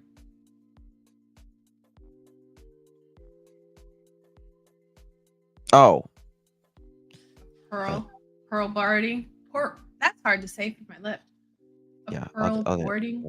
I'll do that in a minute. 1 second. I'll do that in a minute. It's for the kid. Sebastian? I didn't understand. And they said yes, because in this neighborhood, if you want your trash picked up on Monday morning, you got to take it down there Sunday, sometime Sunday. Right. Yeah, it's So you guys saw on your camera. right after school on Friday. Okay. On my video, about somewhere around 3 o'clock, get the mail on Friday. Okay. Then they evidently had been out on Saturday because she comes home, she pulls up, he jumps out of the car and he gets the mail, and while she's pulling into the garage, he's skipping and he looks happy and he's running up to the front door, but then he doesn't go in the front door and he skips back down the sidewalk and into the garage, but looks really happy. Chris, he lives what, 45 minutes? Yeah, he uprooted his whole life to live next to them. He changed states to follow them there. Yeah, he came here to to move with them. So there's that. Anything else you want to comment on? And I don't think she's so familiar with the case itself. He is a corrections officer at his local jail as well. Seth, the bio dad, not Chris, the up in the air. Sorry. Seth, not Chris. Yeah, Seth the bio dad, Seth, not Chris. Yeah. Did I say Chris? No, Okay. I was just being Chris's job and him up in the air. Sorry. I think you said Chris moved. Maybe. I don't know. But Chris is Seth moved to, he uprooted his entire life to be Follow them. with his son. So there's that. And he's the only parent searching. I did not visually see him on Friday with the camera, but Sunday with my camera. But that was when I asked my husband asked the police, did you see who took that trash down? Was that Sebastian? And they said yes, because in this neighborhood. Okay, guys, I had you listen to it twice because I'm trying to find this clip, but it's not where I thought it was. Pretty much playing into the lie, like, oh, and we don't just. I'll share that with you right here. Here we go. Now. Here's this part. What happened that may be just finding out about Sebastian being missing. Can you walk us through what? Okay, so here she's playing. This is Chris's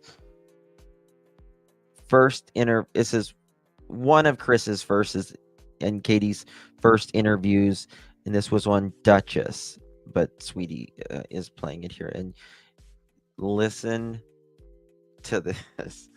God, he really sticks his foot in his mouth. Happened on Sunday, like before Sebastian, went missing. Can you walk everybody through that and what led up to you finding out? Real quick, too, if I could have a mod put in Duchess's channel so that we can credit her for this live stream, please.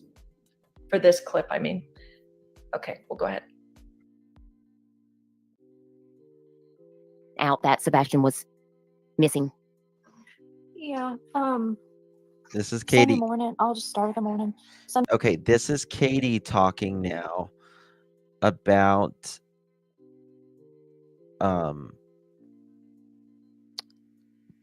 what happened that morning. Mods, please put Duchess and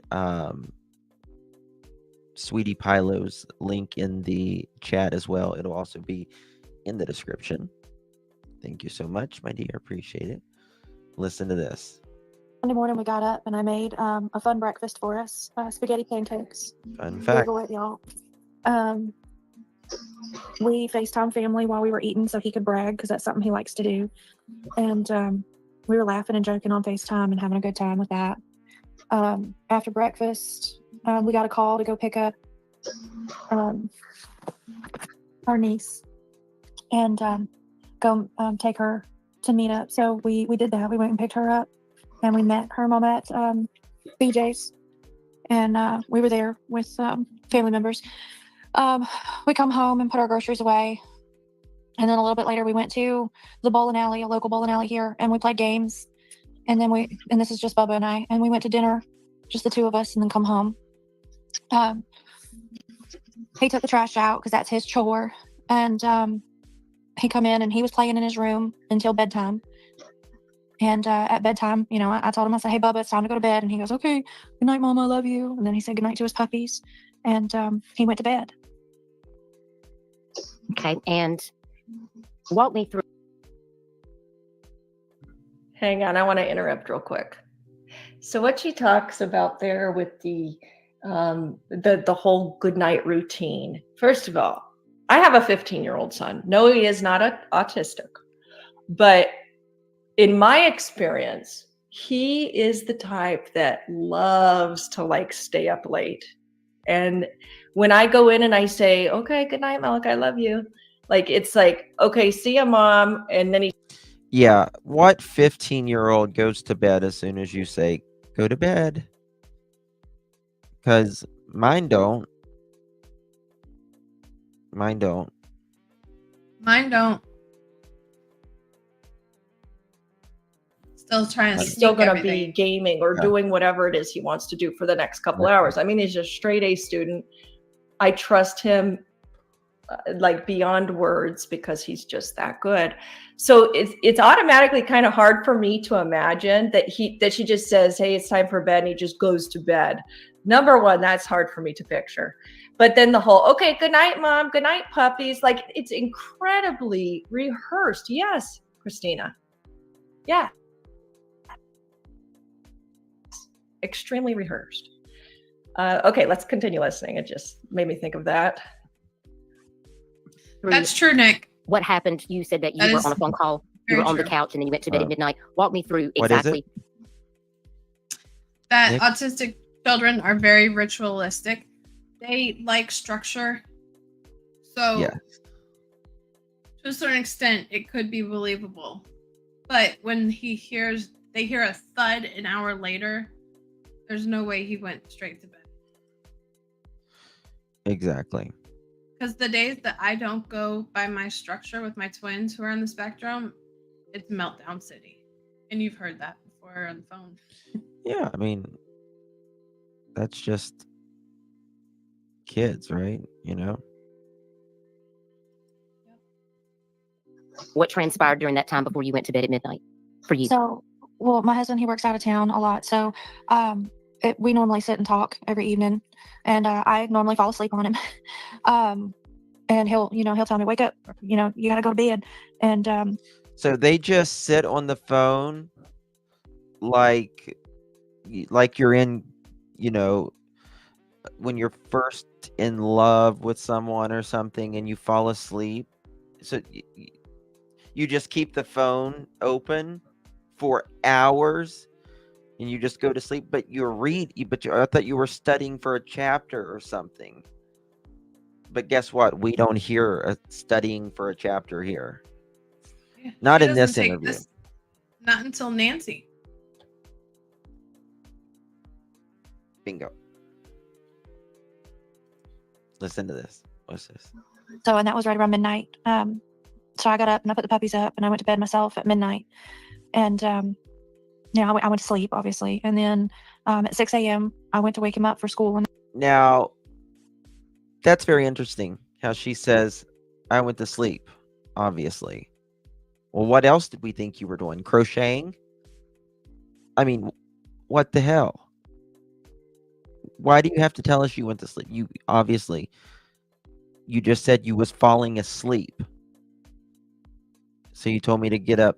I mean, you just told us you were going to sleep. You was already asleep.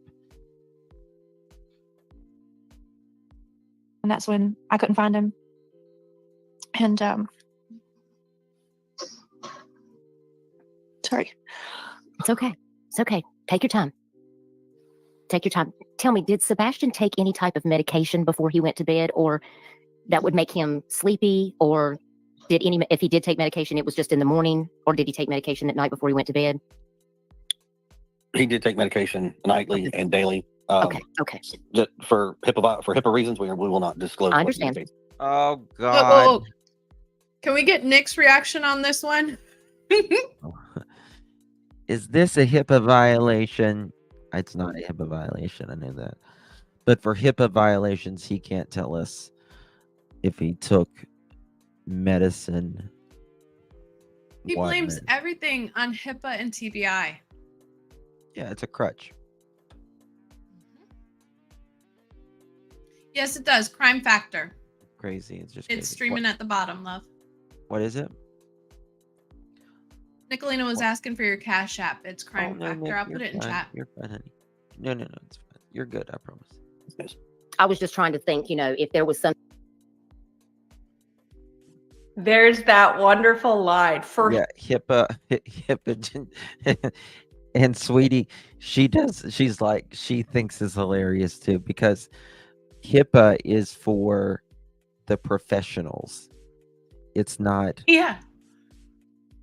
If you're regarding a patient or your work, not your child. Jesus.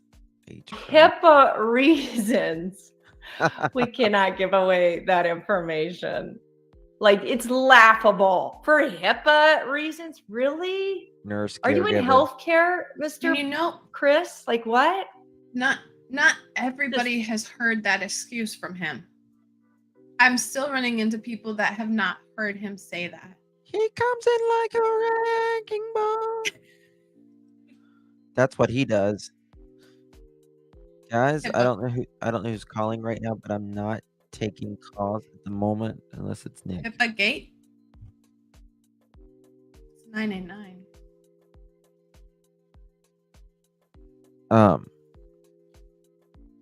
I don't know who that was. So. Ridiculous. It is Something that might have made him sleepy, like if he would have woken up. You know, I'm just all these different questions that people have asked. So, right. But you don't have to disclose any particular. Nobody needs to know that, you know, specifically. I just wanted to ask. Thank you, Nick. Didn't have to do that. Thank you. And I appreciate it. Do you feel any particular way? Do you have any thoughts about Sebastian's disappearance? Do you feel that he may have walked off? I've seen a lot of people in chat saying that he went out the window versus he went out the door. How did the door get locked? That you found the door locked? Yeah. Can you walk me through exactly locked up what the that house looks like and what you found? Was the door locked?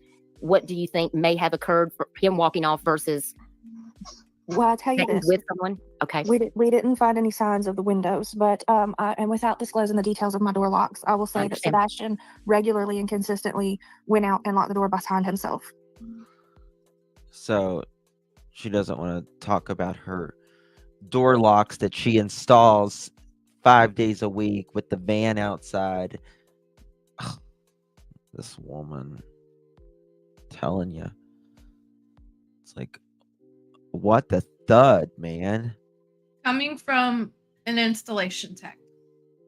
Yes, a big name, one of the biggest companies. He's that- out there.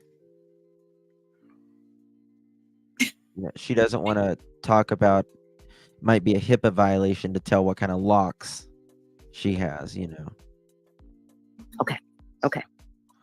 It's redonkulous. All right, let me get over here because I have some other questions that are coming in.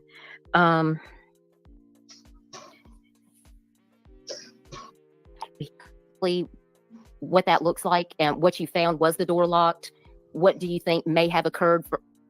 Absolutely, Gina. She never told Nancy Grace what she installed. She says, "I'm just an installation tech." Not that Exactly. she installs cameras and security systems for a living. She didn't tell that. That's kind of clever. Don't you think? They leave certain things out, but like I've said since day one, Nancy asked questions she already knew the answers to, Mm-hmm. and now they're reaping the benefits they sowed. Mm-hmm. Mm-hmm. Him walking off versus Well, I'll tell you being this. with someone? Okay. We didn't find any signs of the windows, but and without disclosing the details of my door locks, I will say that understand. Sebastian regularly and consistently went out and locked the door behind himself. Okay. Not just often, regularly. I can't even say it right now. Regularly. I can't say it. Say it for me. Regularly. I can't say it now because I'm Regularly. I can't. I actually said it. regularly See, I've got a numb lip right here. It's all numb and tingly. So sometimes I and can't say consistently. Regularly. regularly. Regular. Regular. Oh gosh. See, Canadian Cookie's even spelling it out in phonics. Regularly. There you go. Regularly. God, why is it so complicated? It's hard being blonde, isn't it? Yeah. And consistently.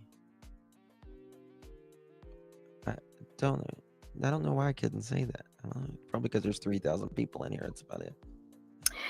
All right, let me get over here because I have some other questions that are coming in. Now, I will say this much. Let them ask questions. I mean, we're not hiding anything. I've heard so much negativity that I refuse to answer questions. Let them fly. I mean, I'll be respectful on my responses. I would hope they would. So we have to ask ourselves, why is the medicine such a soft spot for him specifically?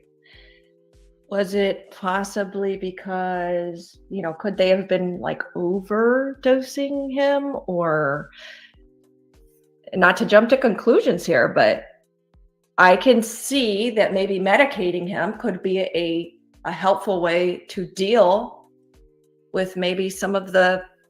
What medicine was he on? It's very powerful antipsychotic. Can't remember the name of it. Do you remember what it was? I remember you mentioning like Seroquel or something like that, No, but I don't. it's stronger than Seroquel. Risperidol? I didn't know the name. I'm just shooting off the names last time I was on panel with you.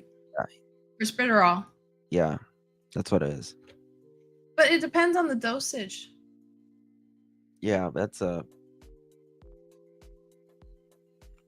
he took Vyvanse too.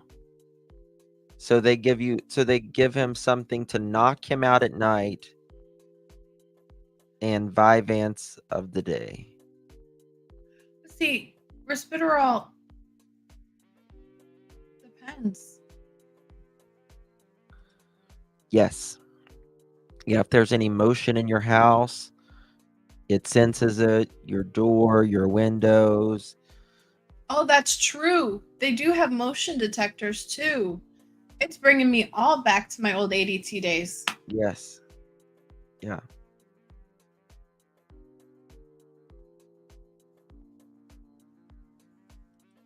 Yeah. Right, Nick. I think it wouldn't surprise me if he was on that or Ritalin. Yeah. Thank you, Misty. Chris and Katie need to be questioned separately. I agree. Chris and Katie's actions are not of heartbroken parents, step parent of a missing child. Their actions are screaming guilty.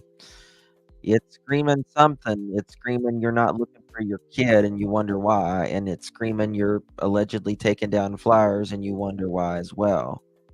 I would give anything to interview the neighbor where they found him hiding underneath the car. Yes. Fixin' to, sorry I missed that. The essay allegations against Chris might explain why Chris's brother has nothing to do with the family.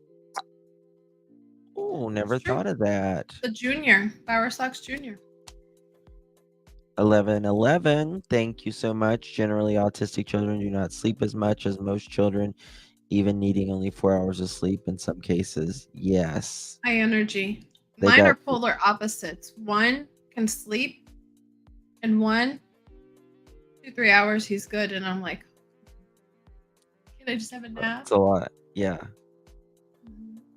Not his bio brother. Now, Justin, I did want to, because of my squirrels. Oh, really? Really? Okay. At least I still have Wi-Fi. My phone's off, but I'll do the Wi-Fi. So, my question is how they specifically said he is not an eloper or a runner? Yes.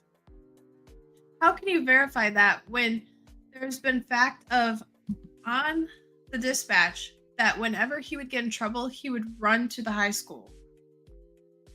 And neighbors have attested to finding him under cars, and he's known to running to the school. That to me is a runner eloper or in fear for his trauma. I've been trying to play that with my head, the scenarios. There's that, Grace. Yes, there's that. Oh, they might have privated it. parts that are not so easy to deal with, if that makes sense. So why does he get all weird about the medicine part, right? Makes you wonder. Would be respectful in their questions, but please let them fly. We're good with it. Okay, I'm just going to, Crystal, Arctic, do you have a question that you want to ask before I take a few questions from the chat? I do. Okay, go ahead. We know that Sebastian was high functioning, had high functioning autism. What would you say was strengths and weaknesses that he had? Because no two kids are the same. Is why I'm asking. That is, you are nowhere far from the truth on that, because that is so correct. Sebastian is extremely high functioning. His weakness, he does not have a sense of personal space. They've always been working with him about like a 3-foot rule, because he goes with the weakness first. to be right up in your face. Hey, whoa. He deals with some social and emotional dysregulation issues. So does Simply she. put, his emotions or responses don't always appropriately match the situation. Yep. And socially, he can be somewhat awkward interacting with others because he doesn't always match. Like, I don't know how to say it right. Like, someone will want to talk about one conversation, but if that's not the subject he's fixated on, he will just railroad over that and go right back to what he's thinking. But at the same time, he's also, for the most part, a pretty happy kid, and he loves being a helper, and he likes animals, and he's really smart. He can play in a game of chess, and he's beat grown men in chess. He actually likes reading. That's the only time I think I've ever heard them like say something like he actually likes to do and kind of describe him. Reading occasionally, but out only of if it's what he the wants to read. scope of he's a good kid. Yeah. I thought that earlier. So like Minecraft books, he loves to read those. Albeit his humor is a little different. He's funny. I prefer he's silly more than anything. How is he with strangers? Depends on the day, to be honest with you. He goes either he's never met a stranger all the way to, depending on his mood, he don't want nothing to do with anybody. So it's kind of difficult to answer that question because it varies depending on where he is in the moment. Normally, he's there's times he's not afraid to talk to people. There's times he is afraid to talk to people. Adults, maybe not so much, but children, he has no problem approaching children and talking. For the most part. For the most part, like I said, it just depends on what mood and what day of the week you catch him. Okay. Artie, do you have a question you'd like to ask? I just wanted to know if maybe, thinking back on it, is there anything you can think of that seemed off or out of the ordinary prior to him going missing that during the night before you noticed he was missing? I honestly didn't notice anything that was like, oh my God, that's weird. I mean, we had a really good day. He wasn't in trouble at all. We went to bed on a good note. We had a really good day. He wasn't in trouble at all. Nobody asked that at all.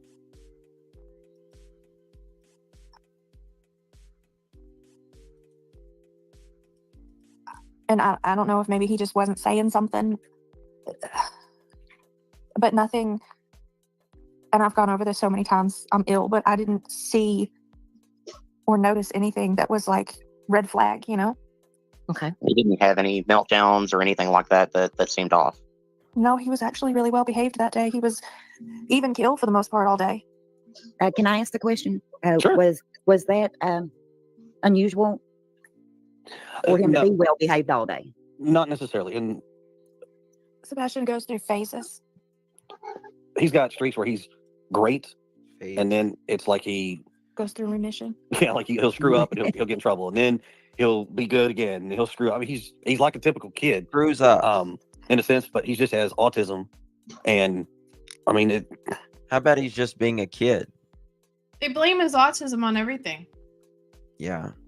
He was only diagnosed less than a year ago.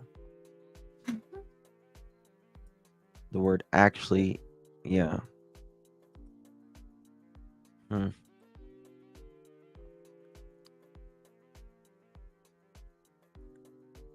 Yes, Carol, I've got 2 channels live right now.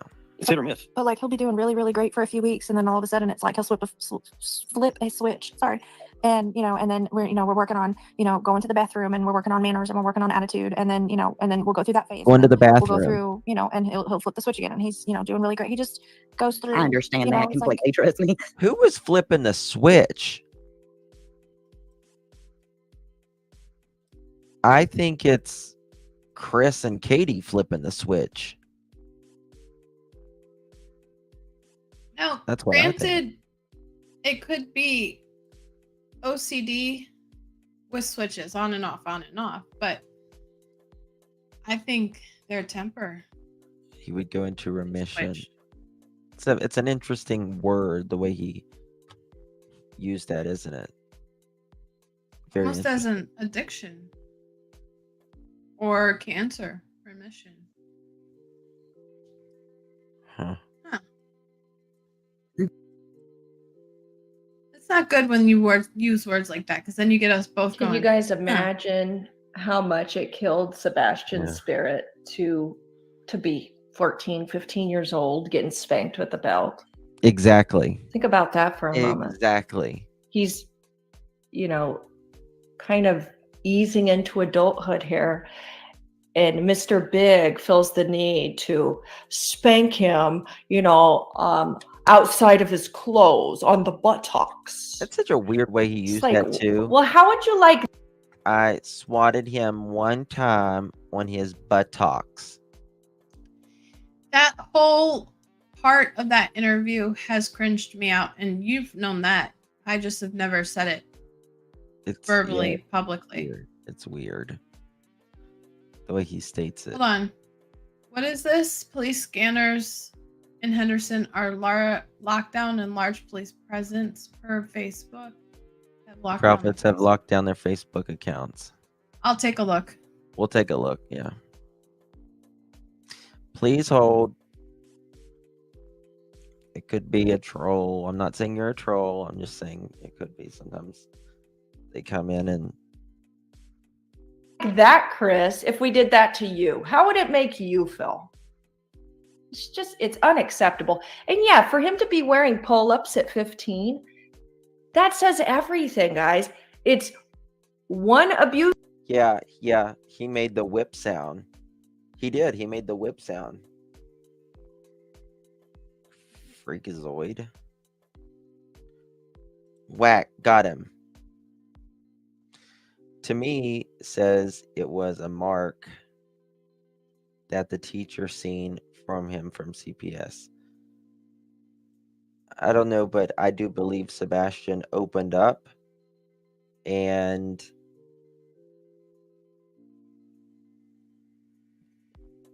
Sebastian got it. He got it when everything was said and done. Scanner is quiet. We're checking right now.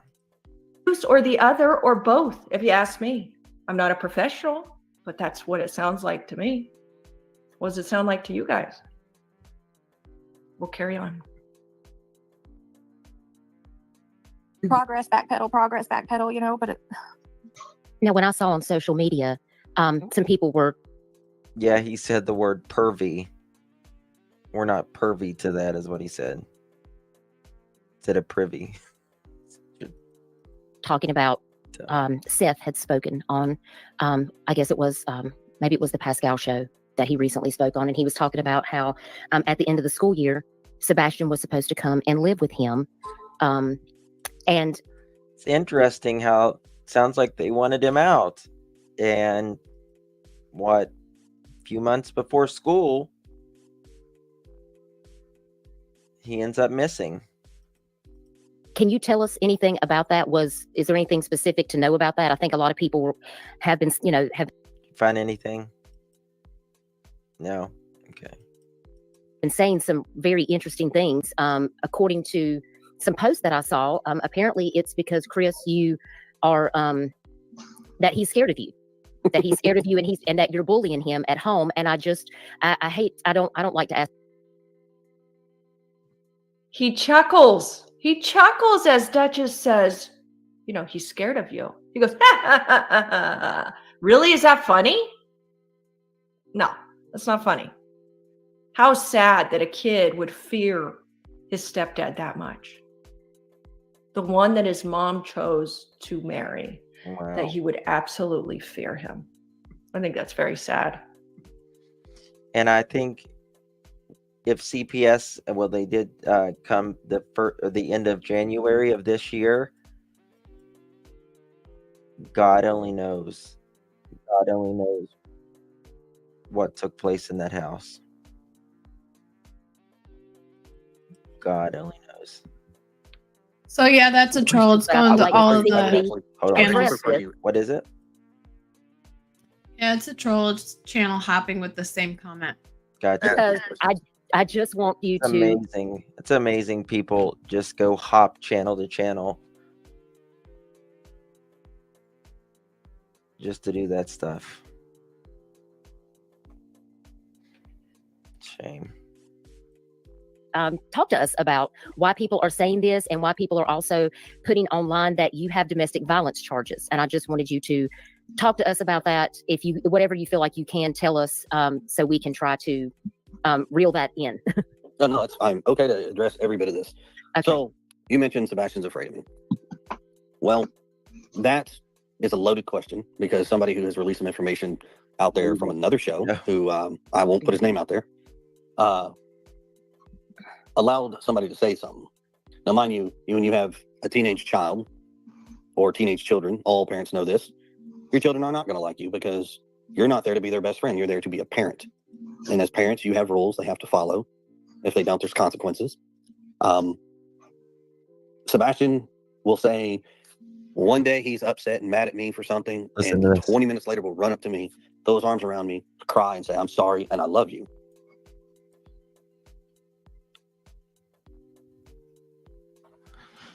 That bothers me. Same. That bothers me. It really bothers me that you just don't hear of, I don't know. You don't hear of parents saying the negative things over and over and over about them when the only thing they should be doing is just trying to find their child.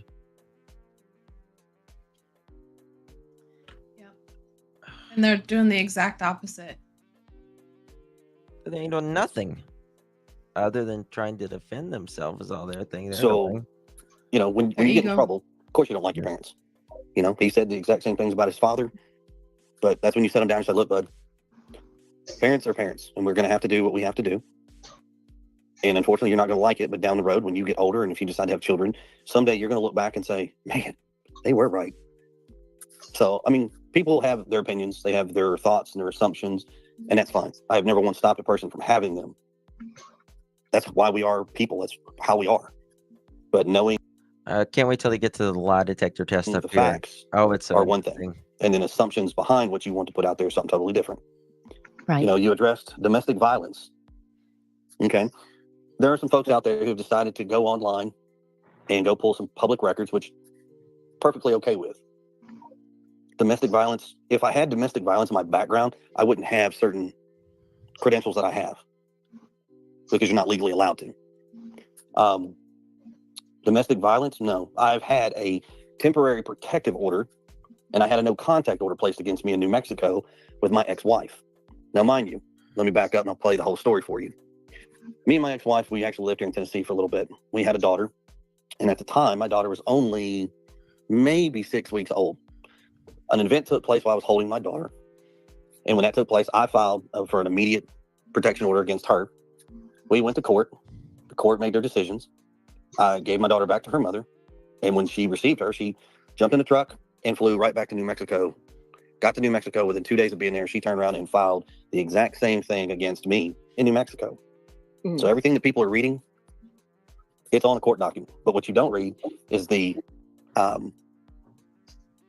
all the things that are happening in the court. Well, Nina got us up to date with that, thankfully. She was very brave for coming out and doing that. We support Nina 1000%. Thank you, Skinny. Thank you so much for becoming a new member, my love. Appreciate your support. You are now a Pearl. Welcome, welcome. You're not reading the transcript, so unfortunately, you don't know the full story. But if people want to ask, I'm okay to tell you. You know, yes, I still have a current custody case going on in New Mexico that actually has absolutely zero bearing on this case with Sebastian. I do ask people to refrain from bringing that up because it has no bearing. Oh. And all you're going to do is put assumptions, and you're going to allow people to have their speculations and bring out more false. Well, we got Nina's truth.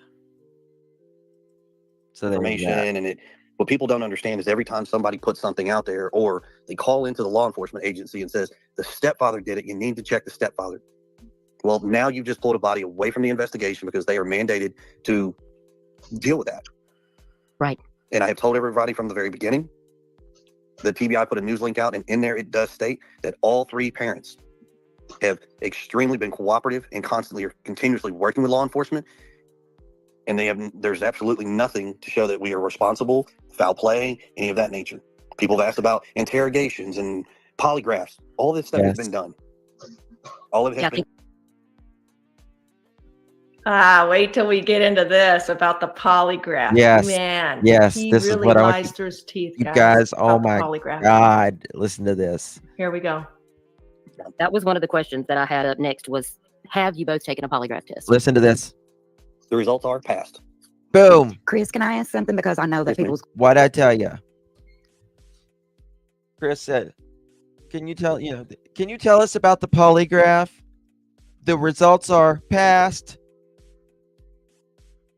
You lying sack of Proudfoot.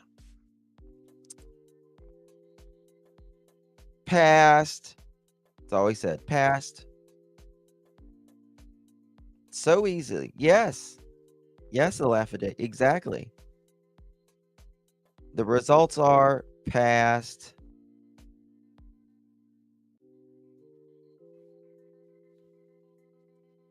I was going to ask it afterwards. The results are passed. Just so dismissive, like try to cover his little tracks there, huh? Like, okay, on to the next question. Yes, the channel, Miss CRN, is Duchess. Duchess is who did this interview. It's a good interview too. And this was pretty early on, like maybe a week or 10 days in. Probably a little over 10 days in, I think. The event that happened, was that toward you or by you? It was toward me. Okay. So to give you, I'll go ahead and paint that story very crystal clear. I was holding my daughter in my left arm. Okay, mind you, she was a little baby. She was up against my chest, cuddled up next to my cheek and my shoulder. My ex-wife accused me of having an affair with a coworker, who was not much into men. I'll let you go that direction wherever you want to go. Just wasn't into men. And that coworker was my boss at the time, and she didn't like. And I was like, "You're kidding me, right?" And I showed it to her. She's very hot-headed. She didn't like the answer. Swore up and down I was, and she connected and slapped me across the left-hand side of my face. Again, if you're tracking here, he's talking about the Nina situation where Nina slaps him and then he gets a protective order, and then it actually steals baby Faith from his wife. And baby Faith is probably, I don't know, 6 weeks old at this point. It's something, I mean, she's very young at this point. It's horrific. Where I was holding my daughter. If you can do that while a man is holding a child, or a woman is holding a child for that matter, if you can slap that person while they're holding a child, that says something about you. Yeah. And I'm not going to be in that situation. I would expect any person to be in a situation of that. So I had to do what I had to do based on being a parent, which was best for my child. Right.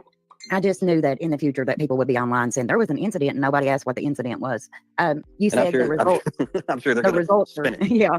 The results of the polygraph was that you passed. Is that both of you passed, or can you say? Yes. Okay.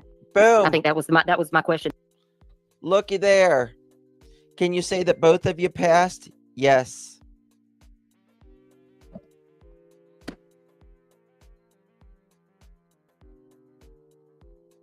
Boom.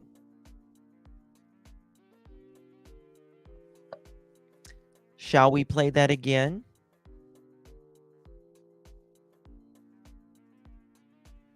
You lie. I don't know, 6 weeks old at this point. It's something, I mean, she's very young at this point. It's horrific. Here we go. Where I was holding my daughter. If you can do that while a man is holding a child, or a woman is holding a child for that matter, if you can slap that person while they're holding that child, that says something about you. Yeah. And I'm not going to be in that situation. I would expect any person to be in a situation of that. So I had to do what I had to do based on being a parent, which was best for my child. Right. I just knew that in the future that people would be online saying there was an incident and nobody asked what the incident was. You And I'm said sure, the results. I'm sure they're The going to results, spin it. yeah, the results of the polygraph was that you passed. Is that both of you passed, or can you say? Yes. Okay. I think that was my question. What do you think about that? Yes, is what he said. His mom streamed court live to embarrass Nina. Yes, that is. Yes. JR girl, absolutely. Yes. Unbelievable.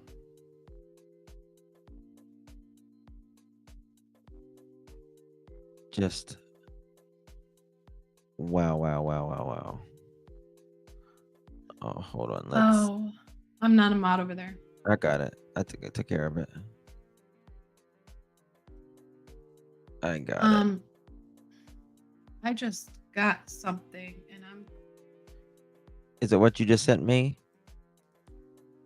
I sent you an invite link. I'm gonna send you just some simple screenshots so you can get an overview because you'll have to Says use scroll the up. messenger app to your mobile device to join this I chat. just sent you some screenshots. Okay. I might show those here in just a second. Apparently, word on the street, it's not confirmed, but this is under the mysterious search Facebook group, kind of like what we have for Elijah. Okay. I have to look. That What? they discovered 2 other bodies while searching. And also, Seth has stopped, his group has stopped taking any volunteers to assist with searching due to their safety. Really? That's come out within the past hour.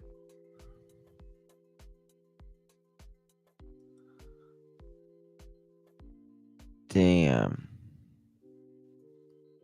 Yes, I do have a channel of my own. I haven't gone live since the end of September, though. Oh, here we go.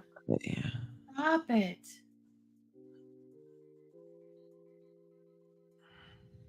Hold on, I'll fix it. 1 second. I'll do it where you have to.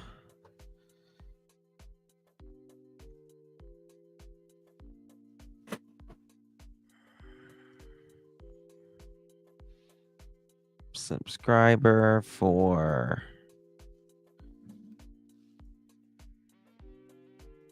You want to grab my link, Angela?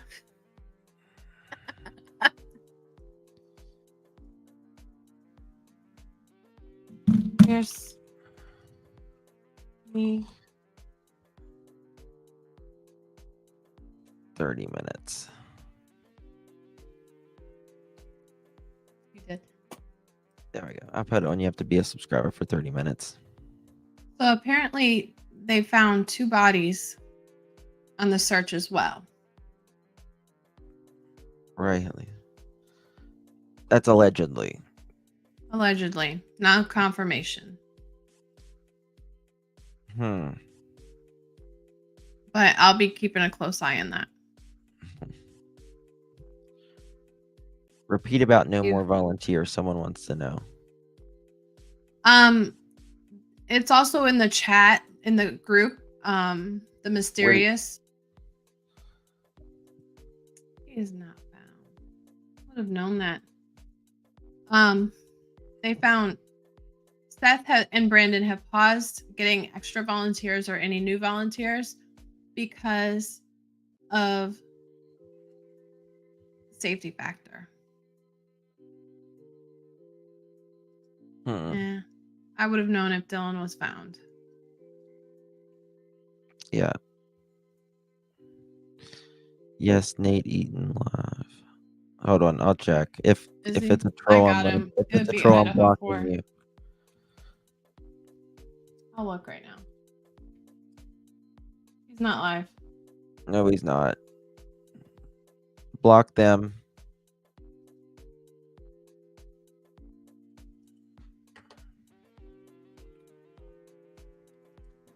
You're banned. Dylan was not found. It's just a troll, y'all. They like to lie.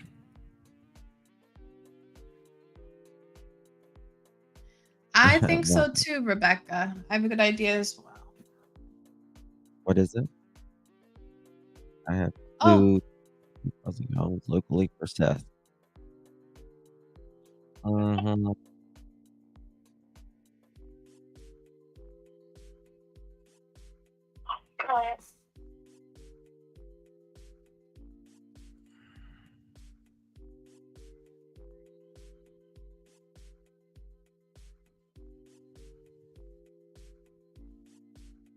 He just Alright, posted it where?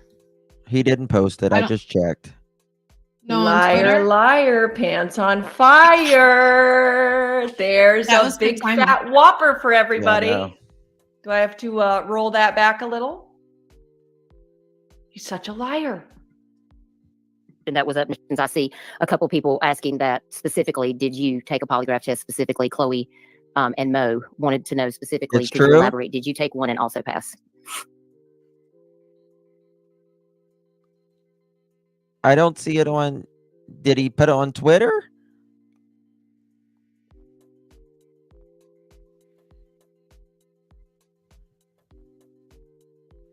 Seth in here?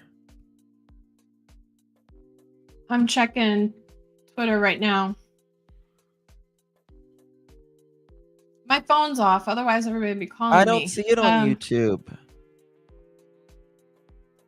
Nick Eaton. I see 22 hours ago. Nate East Eaton. Idaho News. Are you looking on Twitter? No. Here. Video. Holy shit. Justin, here you go. Okay. Shut the front door. Okay, I need to unblock them. Sorry. I've been trying to unblock on my end. Oh, thank you, Microdot. I can be a pain in the arse. They found him. Thank the Lord. No, I'm not saying Nate lied. I'm saying someone who was just in here. Oh. Hey, Should I Seth. click in and see what it says? Seth Yeah. here? Yeah. Do you want the article? Yeah, they said he's live if you want to play it. I don't see the live. I just see. Let's see. I'm the Arsh. I'm so glad that they found Dylan Rounds. Wow. How long has it been now? Moment. All right, go ahead and pop up. Oh, sorry. Dylan Rounds. We make I'm it bigger. Eaton with EastIdahoNews.com. We have some breaking news to bring you right now. The body of Dylan Rounds has been found. Dylan Rounds, his remains have been found in the remote Praise the area Lord. of Houston, Utah. Dylan is the young 19-year-old who vanished over Memorial Day weekend back in 2022. He was a farmer. He moved to the desert town of Lucin, Utah, which is in northern Utah, kind of near the Nevada border, when he vanished. And his family tells me that this morning His remains were found near or in Lucin in a remote area. That's all the information that we have at the moment from his family. Of course, Rounds had been missing since May of 2022. The 19-year-old Thank the spoke with his Lord. mother on the phone right before he vanished, and his family has spent the past 2 years searching for answers. His mother, Candace Cooley, tells me that as part of a plea agreement with James Brenner, the man accused of killing Dylan, Brenner led the investigators out to the site where the remains were on Wow. Tuesday morning, which would be I've today, been wanting her to do that. April 9th, in case you're just tuning in, or you're watching on another day. They got there, Meet they me my found those phone. remains, and they have been recovered. Now, Brenner is charged with aggravated murder and abuse or desecration of a human body in connection to Rounds' death. Let me show you just how remote this area is. That's There's his where camper, Dylan there's his was truck. farming. Oh, yeah. That was It his was very camper, hard to watch that on was Google his Earth. truck, and you can see there's not much around this area. It really was a desolate area. Where did they find James him? Brenner, this is the man who is facing those charges. Evil. You know what? Evil. He Let me must have see if I said can something get to Ty on the investigators or phone. cooperated or If something. We don't I have can all make of a the call. details Hold at on. this point, but they do have the remains because of where James Brenner led them. This is a spot where James Brenner had his camper. He lived near Dylan Rounds out there. Both of them were in separate campers. And when Dylan's family went out to begin looking for him in late May of 2022, they found his boots right there behind that mound of dirt, which was some distance off. And there was also a shed right by James Brenner's camper. This is what that shed looked like. And within a few days of Dylan disappearing, James Brenner cleaned that shed to the point of how it looks now. You know, it doesn't look very clean, maybe to some of us, but he did remove bags out of that shed, according to Dylan's family, and he did take those to an undisclosed location. And so all of this would likely have come into play if there was a trial. It still could, as far as evidence. But as I mentioned, according to Dylan's family, as part of some sort of plea deal, Brenner took the authorities to the area where Dylan's body was, and they were able to find it. I spoke with Dylan's family. They, of course, are a lot of emotions tonight. This has been such a mystery for 2 years now. I'm But going to share Candace did something ask else me next. to convey, we thank everyone for their support and love. We I are put grateful something we in the now back have chat, Dylan's a phone body and number. can bring him I can't make a home call. as we continue our fight for justice. And unclear when Mr. Brenner will appear in court again. There was a hearing scheduled for this month, but at last check that was delayed. However, now with the recovery of Dylan's body, it could be had sooner rather than later. I want to show you on a map just where this place is, because it's desolate. And when I say this place, I don't mean where Dylan's remains were actually found, other than it was in the Lucin area, but that's a very large area. But this is where Lucin is. If you pull out here, you can see the Nevada-Utah border right here on the left of your screen. And then over here is Montello, Nevada.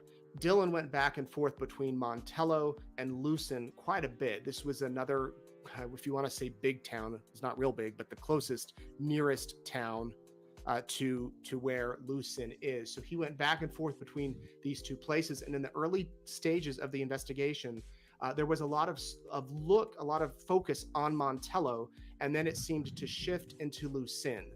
I don't even know if there's a population count for Lucin, but they do have an airport, as you can see. If we zoom out quite a bit more, this will give you a reference as far as where this is located. So over here is Tremont in Utah, Brigham City, Malad is here, Lava Hot Springs, Blackfoot, Shelley. So it's right over here. And it's quite a distance if you were to fly from Idaho Falls, if you were to drive from Idaho Falls down to Lucin. But this is where his body was found, and this Praise is the Lord. where family Where was are breathing a sigh of relief. He was now in that Lucin. his remains have been found. So there still are No a lot way. of questions. There still are some court stuff to obviously get worked out, to get solved, to get taken care of. Try calling that This has number been a if you case can. we've covered extensively on East Idaho News since Dylan vanished. In fact, here was a picture just at CrimeCon last year. They put up a "Have you seen me" poster with all of these nice messages around them. Keep fighting. Love how his parents represent him. We will find you, Dylan. Hold on to hope. And then there's these wonderful photos that his mother has Hotshot. shared with Brenner us, led him and to the on body. publicly on social media. There's little Dylan as a young boy feeding pigs. There he is on a tractor. He loved farming, was big into farming, big into the outdoors, fishing. There he is. For what? Why did they do this? Why? Like he might be. And here he is on a It was tractor, Brenner. He had which, quite the again, temper. he loved to farm, and that's what took him out to that location. Farming so was that he his could begin life. Farming. He was raised in Eastern Idaho. His father is still in Eastern Idaho, Justin Rounds. And tonight, again, they have the answer they've been waiting for. They have recovered Nate Dylan is awesome. Brown's body. We will continue to follow this story and bring you the latest developments. We have reached out to the Yes, Box Elder Mohawk County Mom. Sheriff's Office to see if they have any comment. What usually happens in these types of cases is they cannot confirm right away 100%. Like, I'm going to show y'all something in a minute. ID, they'll send the body away for identification, and then it takes a day or two to get 100% confirmation. So that might be the case in this particular case, but we will just have to wait and see what they have to say. But we will keep you updated. And tonight, our thoughts, our prayers go out to Dylan and his family. Such a big piece of the puzzle that's finally, hopefully, closed in, and bringing them a little bit of a closure, or at least some answers to the questions they have had for so long. Yes, they found Dylan Rounds. Okay. I want to show y'all this. This is from the Box Elder County Sheriff's Office 20 minutes ago, press release on April. Hold on. Okay, I'll read it for you. On April 9th, 2024, skeletal remains presumed to belong to Dylan Rounds were discovered in the remote western Box Elder County area of Lucin. The FBI assisted the Box County Elder Sheriff's Office by processing the area for evidence and recovering the remains. The remains are in possession of the Utah Office of Medical Examiner for confirmation of identity. As mentioned in the press release in March 2023, James Brenner was formally charged with aggravated unaliving and abuse of desecration of human body for the unaliving of Dylan Rounds and the disposal of his body. Our hearts go out to the family of Dylan Rounds. We offer our sincerest condolences for the loss of their family. We understand that the pain of their loss is immeasurable, and we want to express our deepest sympathies to them. It is our hope that we can find peace moving. It is our hope that they can find peace moving forward. We would like to express our gratitude to our deputies, detectives, volunteers, and the Box Elder County employees who have worked tirelessly investigating and assisting in the many search efforts during the past 23 months.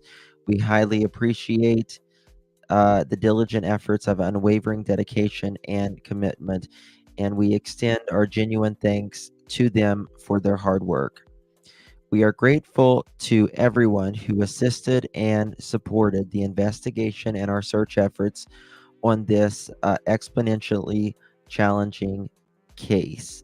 The dedication and collaboration of these involved have been absolutely remarkable, and the invaluable aid providing to the Box County Elder Sheriff's Office have been instrumental in success of this investigation. No additional information can be released at this time so as not to compromise the ongoing legal proceedings. That was dropped 23 minutes ago.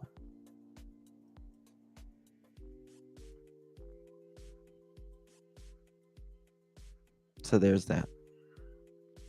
Dylan Rounds has been found. Breaking news.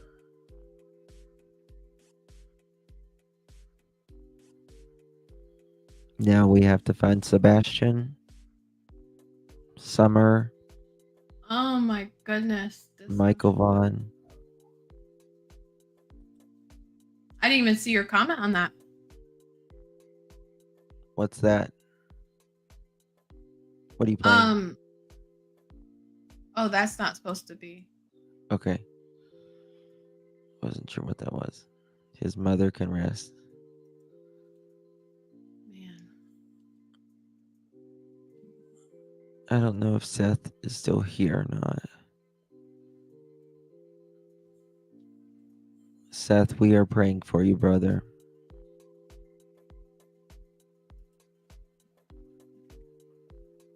Yeah, he's in chat. Okay.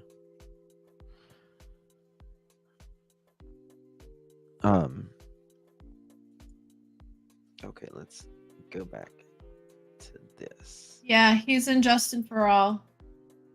Okay, he's in that chat. Okay. If there's anything we can do for you, Seth, please let us know. Absolutely. Absolutely.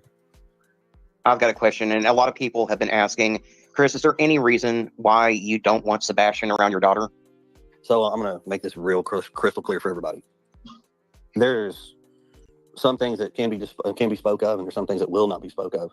And personal issues inside my family are strictly that. They have nothing, no He's going to say no bearing on this investigation. The cops are well aware of everything involving specifics. And that's quite honestly, I know this is going to sound snarky and rude, but it's really nobody's business as to that because there's no bearing on this case. Understood. That's maybe Okay. And for the record, I will say this: all three parents have an agreement, and we all understand this. That can be Got said. it. Got it. Well, he just lied in this interview and said that he passed the lie detector test. There's no way he passed the lie detector test. He hasn't taken one. You can't pass something you don't take.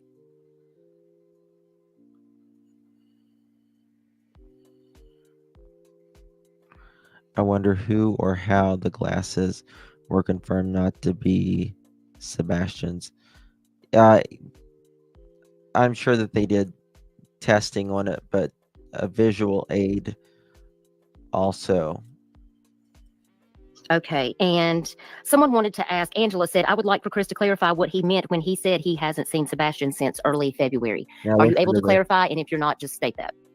So I cannot give certain details with this investigation, and that's kind of one of those things. Okay. I wish I could. Eventually down the road, I'm sure that will allow it to come out.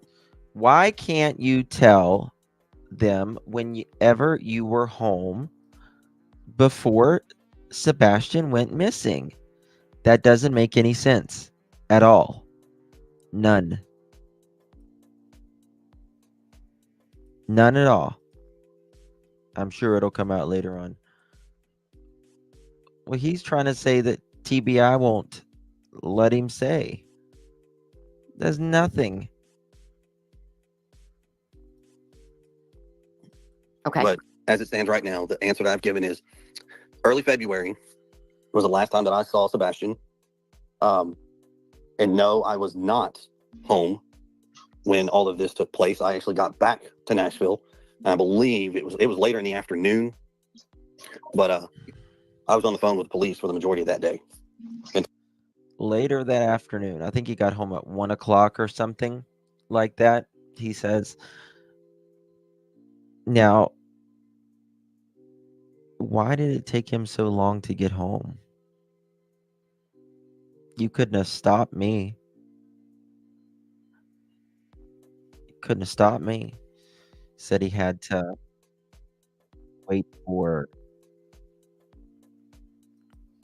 Yes, thank you, Spirit Seeker. Until I physically got here. A question that I've seen asked, so I figured I wrote it down to ask you. Why was the sheriff's office called and not 911?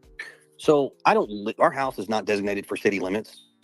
which jurisdictions for police are inside city limits. The sheriff's department is what governs our area because we're outside of that. So if you call 911 and you're outside of those areas, it goes to a central point, but then they will turn around and ask your location, and then they redirect you to another dispatcher. If you know who the dispatcher, who your law enforcement agency is that governs your area, I just call them straight. There's no. Why do it on a three-way? Can we ask Seth if you're available, I dropped him a link if he wants to come up. or even comment in chat if the lockdown is a credible lockdown? What? Sorry. Where there's been words of the town being on lockdown. And when they privated their Facebook, remember? Oh yeah, Seth, Chris supposedly, And Katie. and Katie privated their Facebook just a little bit ago. And something's going on within Hendersonville with the LE. We just want to vet it.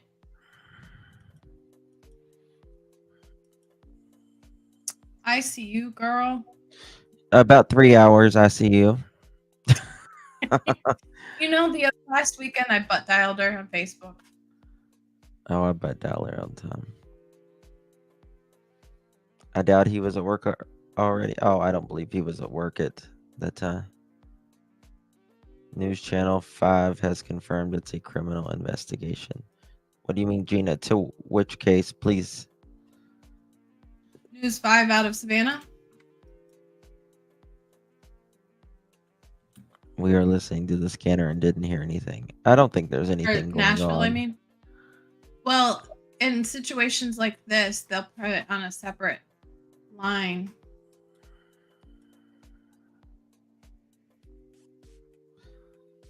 That's possible. Let me look at this. 5 Nashville. Yeah, Nashville. News Channel 5 Nashville.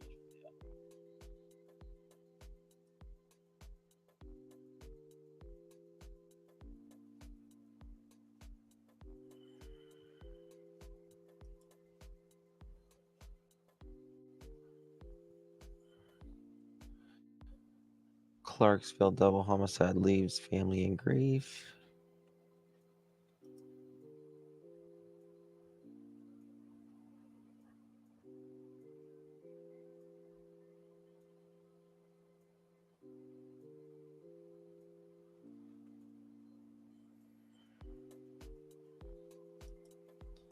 I don't see anything. Local news.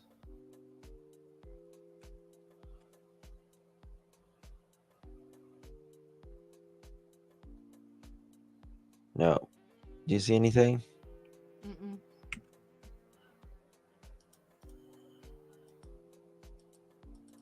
Let me see. I found them finally.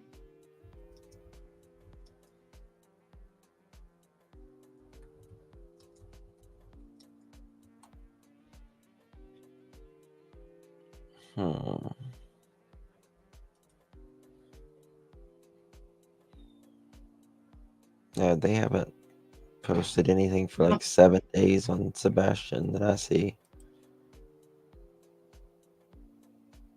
Thank you, Linda Lou. Said live, but isn't.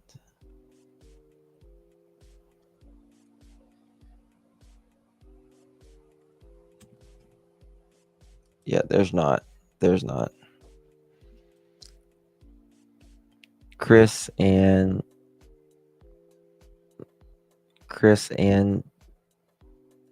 the interview room said it was a criminal investigation. Said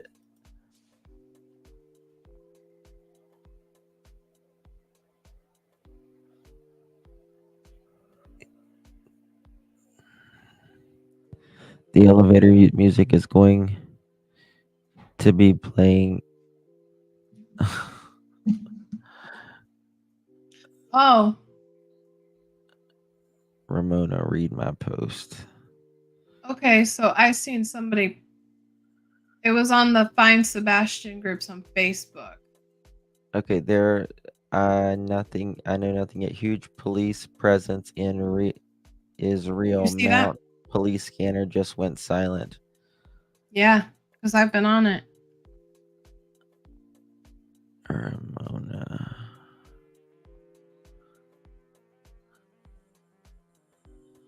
Welcome to our study sessions. Lives turn study.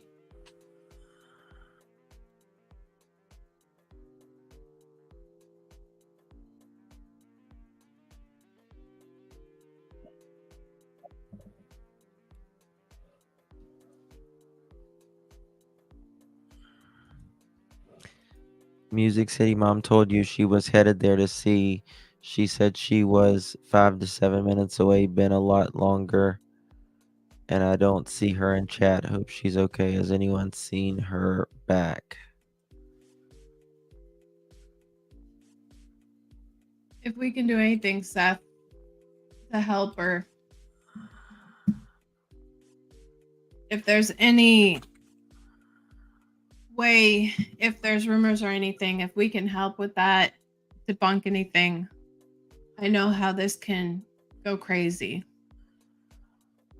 Absolutely. Yes, Sumner County, Tennessee. Road is shut down at end of town.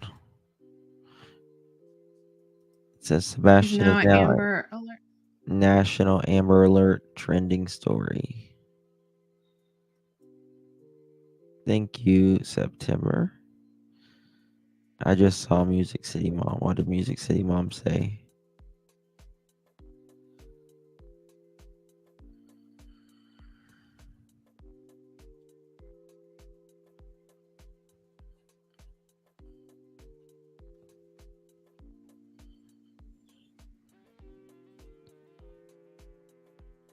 My record is skipping.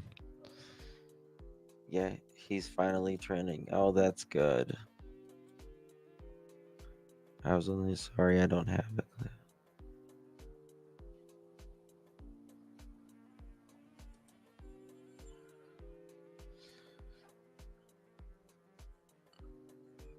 God, I know. Let's see what the Facebook groups are saying. I'm checking it out. Okay, I found it. Rogers from Sumner County. Today, the search continues. So When was this? it couldn't be any clearer. When was this? This is Chris and Rogers from Sumner County. Chris and Josh. Let me share in a messenger. What do you mean? What do you mean, Chris and Josh? What about it? It's a clip from his live, one of his lives. Josh's. It's in chat. Ellie is at Sebastian's home. Yes, we see that. Okay, so you see. Sumner County. Hold on. That's blurry. Yeah. That was a few weeks ago. Channel 5 isn't reporting nothing. No, Jen. No, Jen. From Sumner County. Search continues. So we know it's now criminal investigation. Oh, yeah, that's old. Right.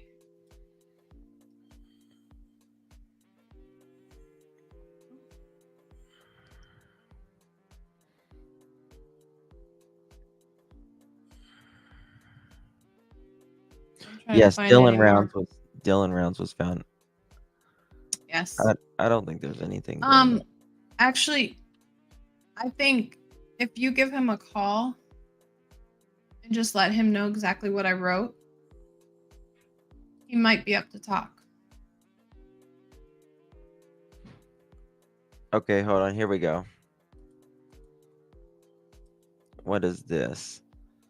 Anyone know what's happening? Law enforcement is at the Proudfoot home right now. This has turned into a criminal case. Hashtag Sebastian Rogers. Are the police at the Proudfoot's house right now? Question mark. The police scanner has about 71 listeners and nothing being said right now. Need to see it to believe it. Exactly. Law enforcement is at the Proudfoot home. There's another poster that says cops and Ellie are all over Hendersonville right now. Just wanted to put out there that I don't think it has been mentioned or looked at.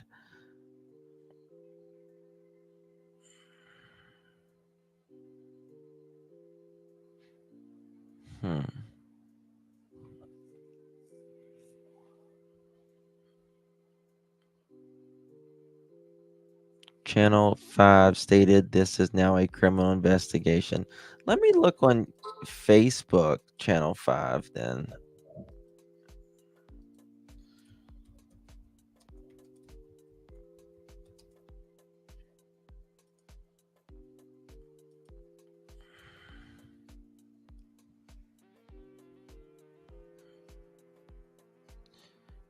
I mean, do people just lie?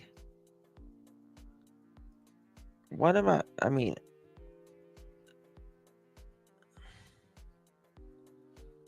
I don't understand because I don't see it there either. Let me check X.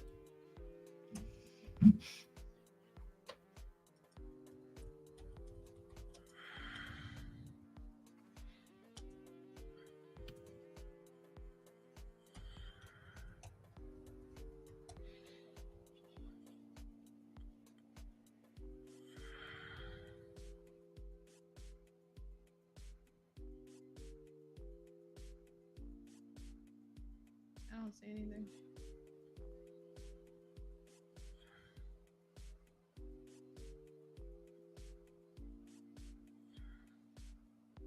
Yes, sunflowers for Dylan.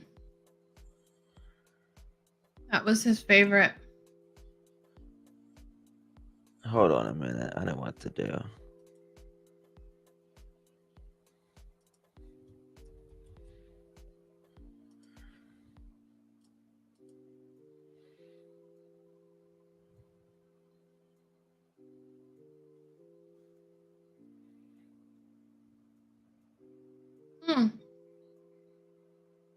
Deception Detective did another part 2. No, Nick hasn't posted anything.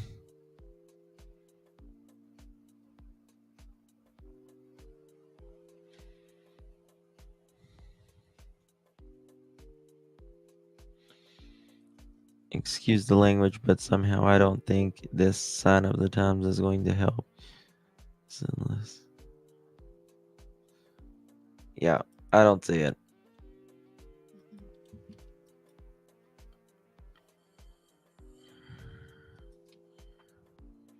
Thank you for the sunflowers. YouTube is quiet. I guess it's interesting how they shut it off though. And the police are supposed to be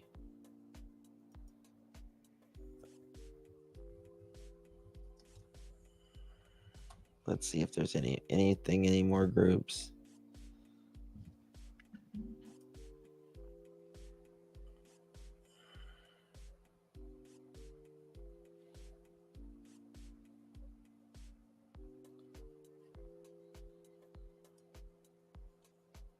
The count on the listeners in Hendersonville and something is pretty high right now. Someone put in the group.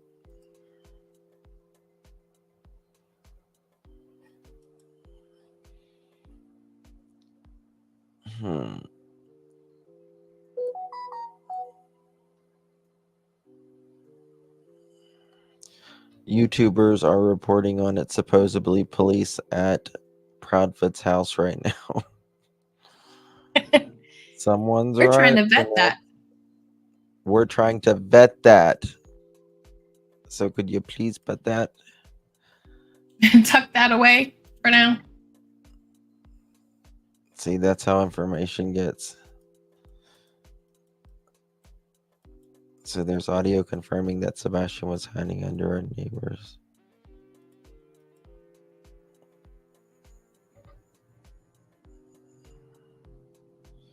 "24 seconds ago."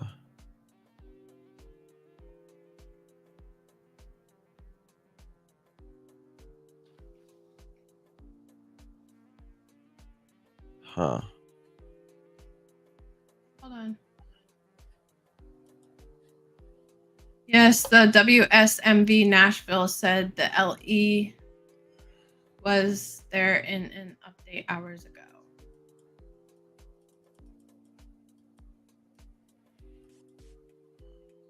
Facebook shutdown may be just because of the red. threads. I think they're the ones doing the thread. But that's my opinion, not Justin's. WSMV. Yeah, that's what Allie wrote in chat.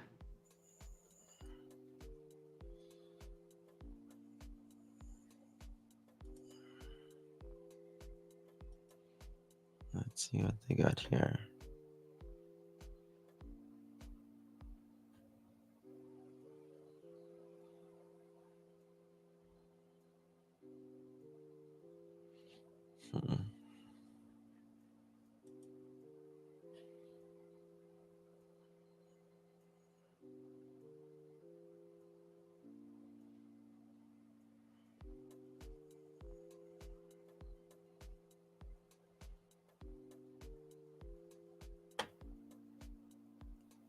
I don't see him. I don't know, guys. I don't see anything either. I'm gonna jump off. It's been 3 hours and 16 minutes. I'm exhausted. I've been up since 5 o'clock. I went to bed at 1 a.m. Kirby says Channel 5. We looked on Channel 5. Became National Amber Alert. Okay.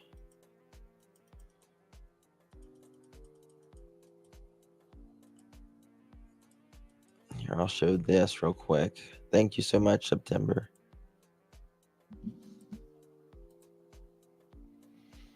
Disappearance of Sebastian Rogers among one of two National Amber Alerts.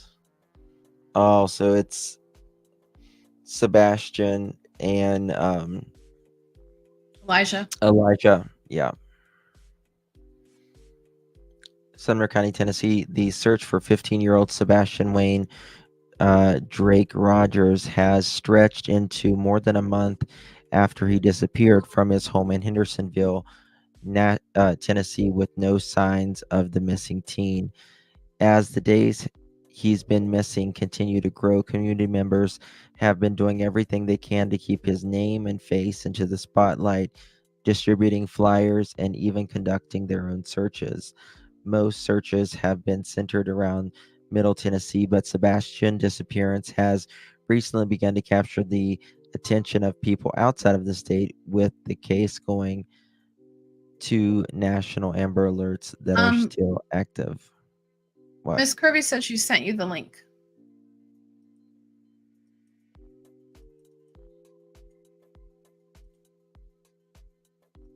Here we go. When was this? This was from March 4th.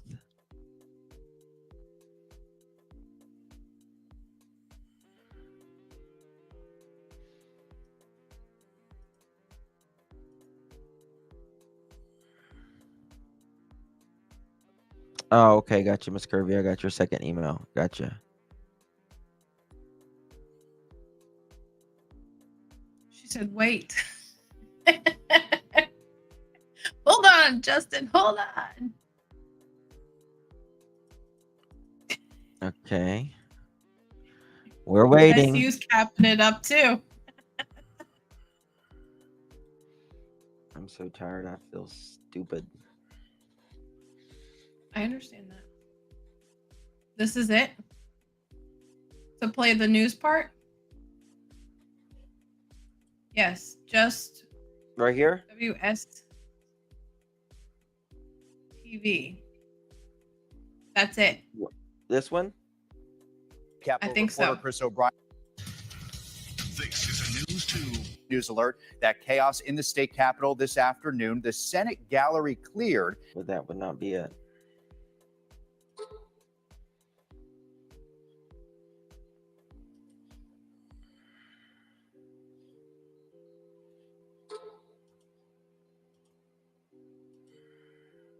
I'm looking what these people are sending me. Jesus, Mary and Josephine. I was just thinking I should open my other Google account where my email is. 837.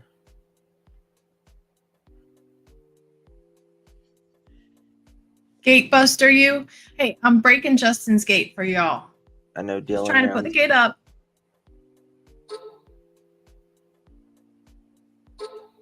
Yes. Did you try Google Earth?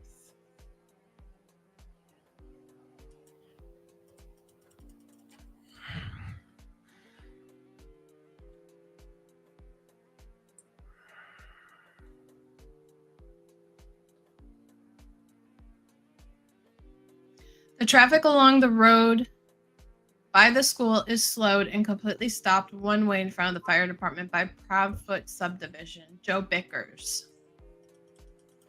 Are you a local, Joe? Or have any source for that? I'm not believing anything until I have a source or something, because no offense. From March 4th, yes. Yeah, it's old. You want me to play the thing for March 4th? Because that, Miss Kirby, I'm pretty sure that video is from...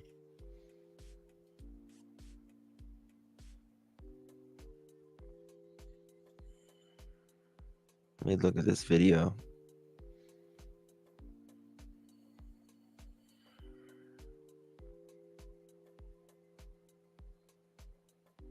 Man, I can't wait until I can talk to Ty.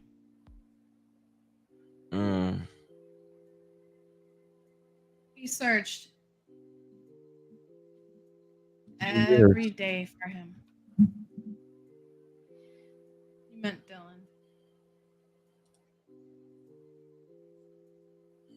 Okay. I don't know if this is new or not. I haven't seen it yet, so... A significant shift in the case of Sebastian Rogers, the missing autistic 15-year-old. It's a case we have followed since he disappeared. We care what happens Waste next, just like you. And now 1 week after Sebastian vanished from his Sumner County home, authorities are scaling back the search effort, and they are now calling it an investigation. Nick Barris shares the latest details, and we also hear for the first time publicly today from the missing teen's mother and stepfather.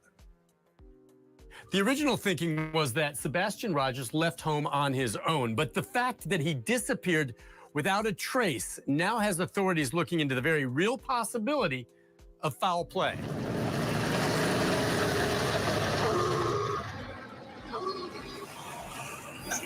Consider 7 days of intense searching from the ground and air.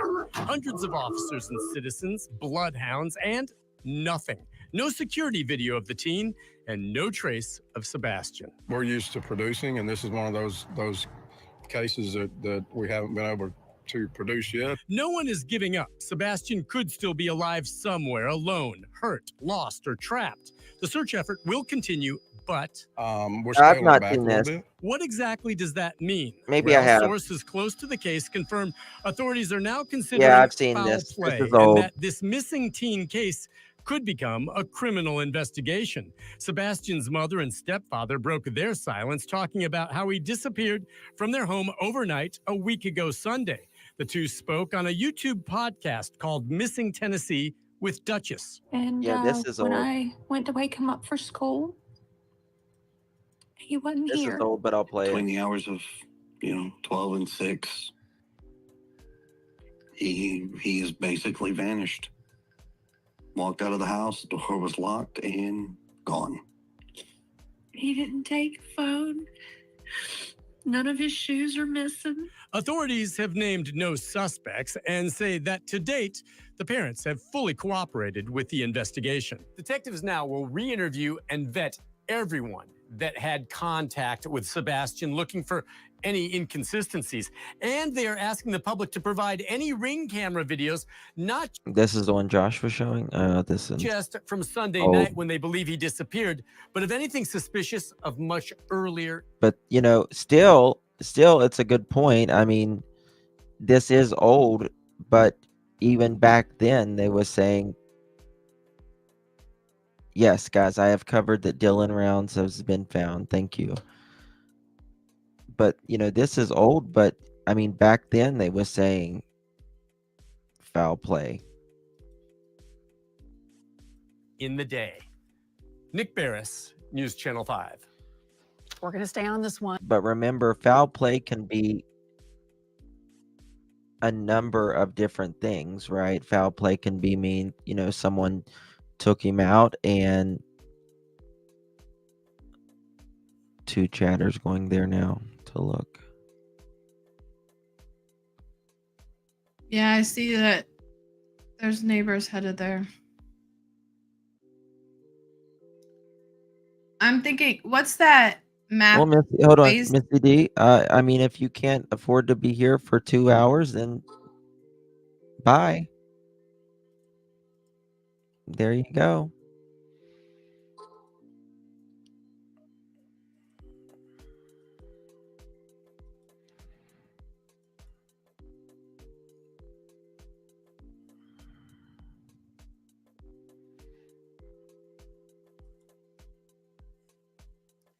What's that map app?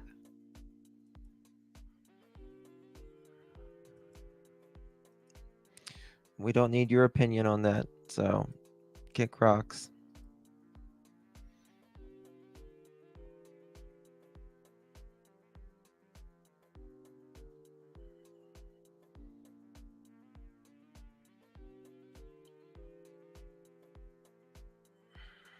Yeah, I'm looking up Waze apps. I know reality wins. I'm going to stay here until she checks it, because I would feel bad if I ended the live. Thank you, Jessica. Thank you so much, my dear. SS said they are all suspects until Sebastian is found. Google Maps Live.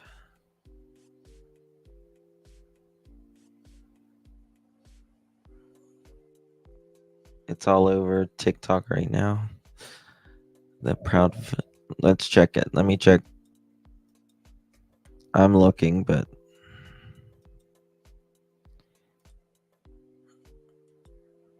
hold on. Let me call one of my sources. 1 second, okay? Okay. I need to mute the phone.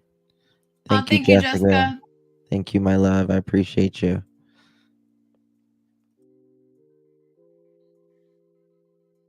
Justin deserves all the love.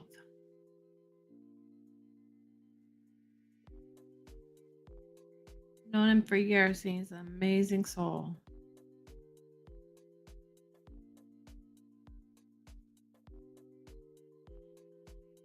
Do I need to do that?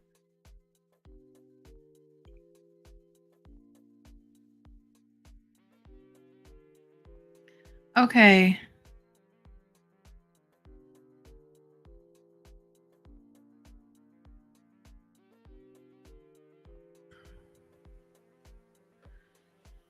Yeah, the results There are are two. liar. Yeah, exactly.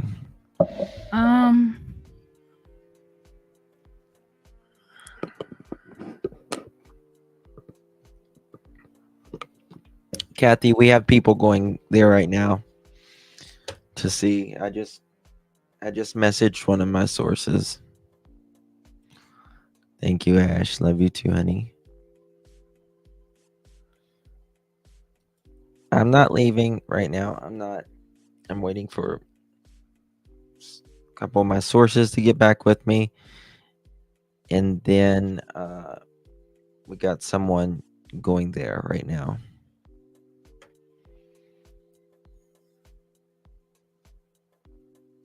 Okay, reality. Thank There you.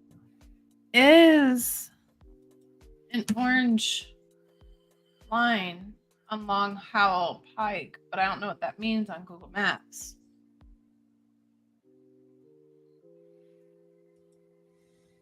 Going into their area. But typically when there's something going on, the scanners will go extremely quiet.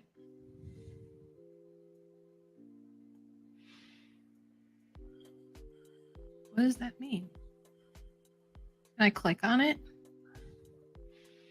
Will it say what kind of alert? It's honestly more likely that it's not anything than it is, but they could be there. I mean, construction or slow traffic. Right. Yes. I know Dylan was found. Thank you.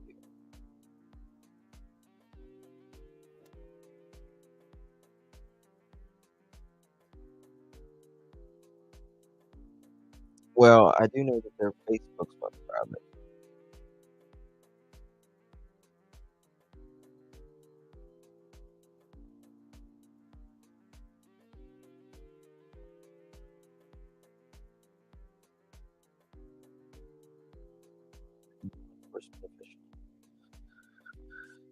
Okay, how can this-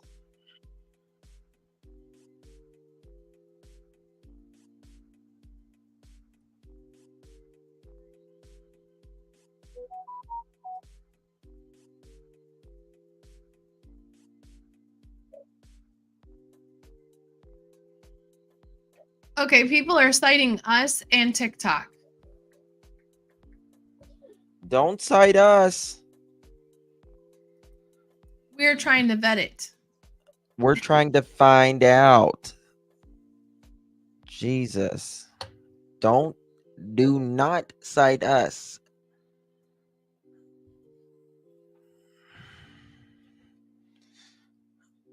I'm going to People. reply in the chat.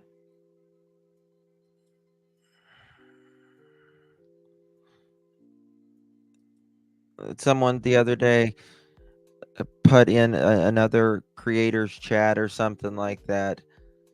I forget what it was, but ICU, she nipped it in the butt, but it was just something so ridiculous that they said that I had, like, I don't even remember what it was. And I'm just like, oh, Jesus, are you kidding me? The crap people come up with is. It spreads like wildfire, though. It really does. Yes. I'm not going to tell you something I don't know. Exactly.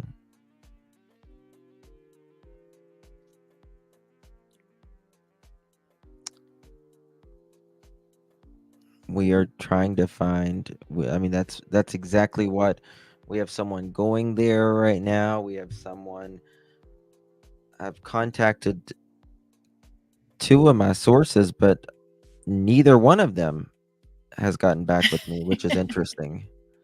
Usually one's like really quick.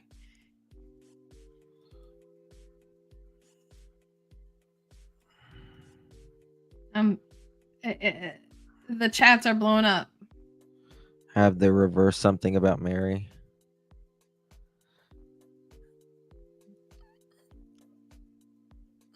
It's called when it gets stressful. It's called pulling my hair out. Searching on the line. Why did Katie dye her hair? I don't think she dyed it.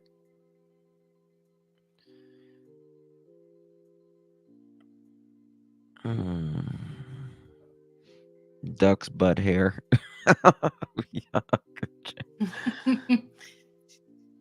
I got some right outside my door. Well, it's dark now. Okay. Her hair looked wet.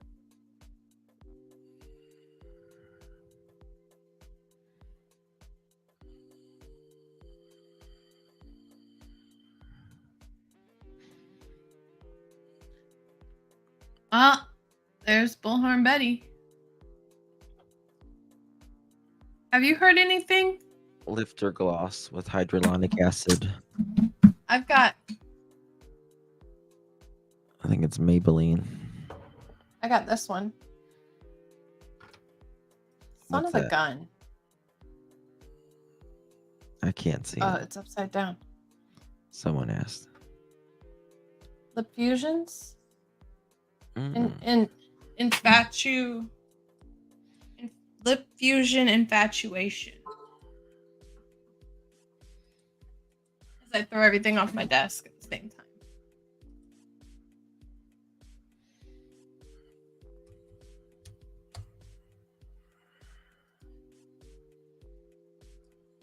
Let's see if there's anything else. Oh, here's something from Never mind. That's the same thing we just read. I don't think it's anything. Hey, you're gonna have to call me back again because I can't call out. My phone's off. Who just called me? Try call me again, please. Who? Bullhorn Betty. I can only get incoming calls.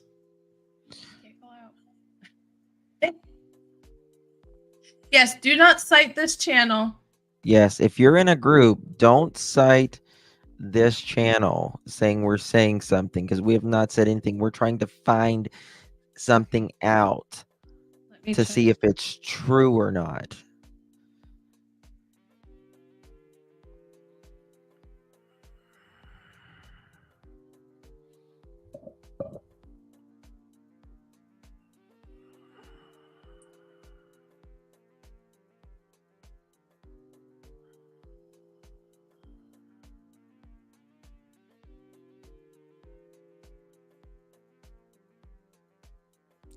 Um,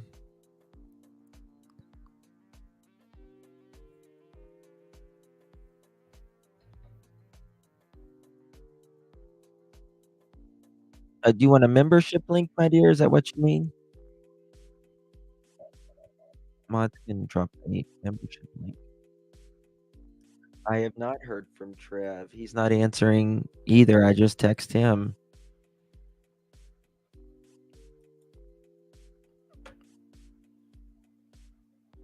I wish you could find WSMV for on here that was updated 7 hours ago. I read the transcript. What did it say, Allie?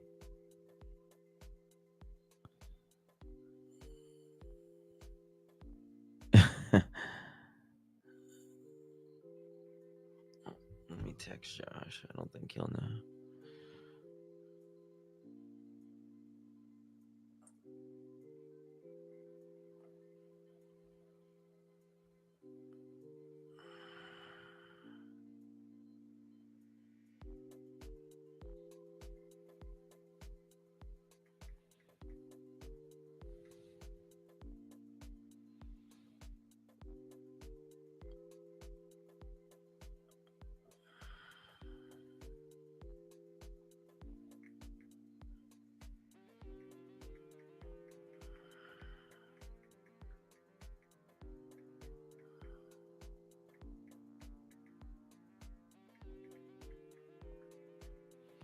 Oh, thank you so much, my dear. Sorry, I'm trying to get a hold of these people.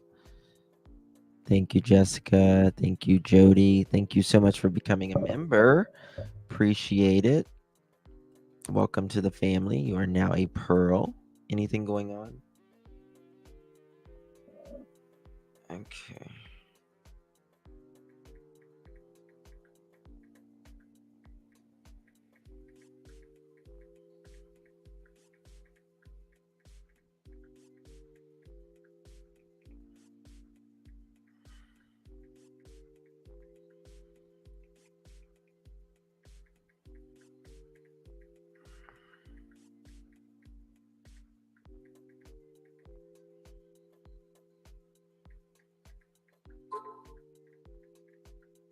Okay, I think Lisa's asking for your number to call in. Sure. Is she the one that went down? That's That what went I there? think so. Okay. Lisa, if you are the one that went down there, you can call here at the bottom of the screen.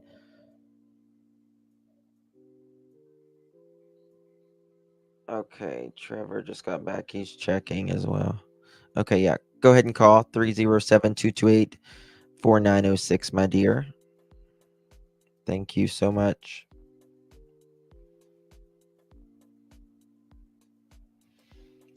Thank you, Proud Mimi.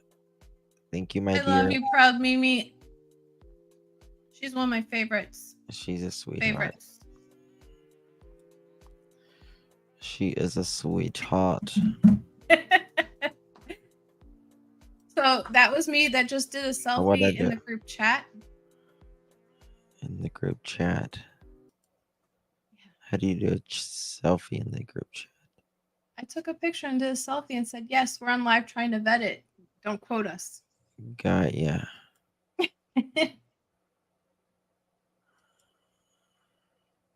Is it true they're selling their house? Now, when Bullhorn just called me, she goes, if that is like the scenarios, if there was that, then that could be. You are one of my favorites. Oh boy. A lot of my favorites are in chat right now.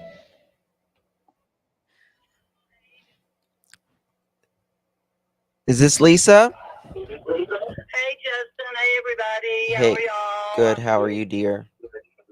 I'm good. I am almost at the drive to turn into their neighborhood. But I got to be honest with you. I'm not seeing a lot happening down here. Okay. All right. Hang on. Willow Bend. That's not it. The next one. Yeah. I mean, there's no law enforcement or anything. Of course, I'm not in the subdivision. I'm fixing to turn right now. Thank you for doing this. Thank you so much for doing that, because it puts clears a lot of BS Yeah, up. absolutely. Look, I've lived here all my life. It is all right, I'm turning down the road. And I actually turned down the wrong road. Hang on, wrong road. One more over. All right. Wrong cul-de-sac here. Yeah, but I don't see like any cops or anything down here, so I'd be like super surprised if something was happening. I go up one more street. Thousands of people are saying thank you right now. Oh, no problem. Look, this just it breaks my heart. I mean, I have very strong feelings on what I think happened, as I'm sure the rest of us do too. Mm-hmm. All right, I'm on the road, and the house is absolutely black. Okay. There are no lights on. It actually looks deserted.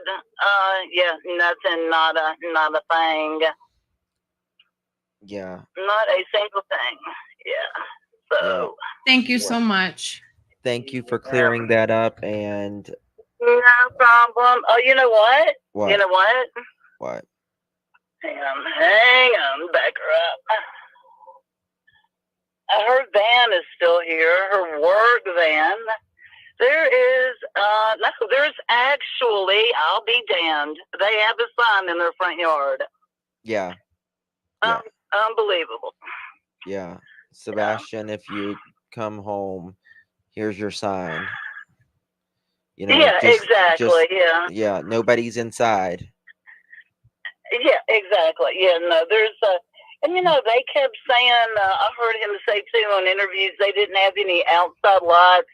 There's like 2 floodlights right over their garage doors out here. So, he was full of shit on that too. Yeah. As everything else he says, I swear to God, his day's coming. Anywho, yeah, nothing, absolutely nothing going on down here, guys. Awesome. Well, thank you for putting that to bed. No problem. No problem. And, prayers, guys, prayers. That's all we can do at this point, It really is. Yes. Amen. All right. Everybody have a fantastic rest of the evening. Thank you, my dear. Appreciate it. You're welcome, hon. All right. Bye-bye. Thank you, Lisa, again for doing that. Please put that in the chat. We put those in all of the the rooms that we had someone go down and physically went on the road and there is nothing.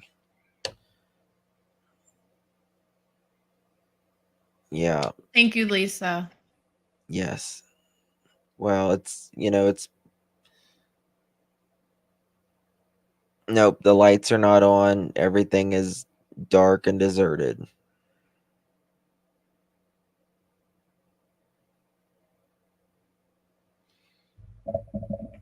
Yes.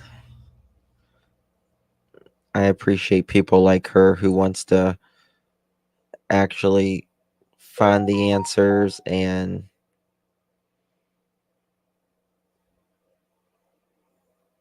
figure something out, right?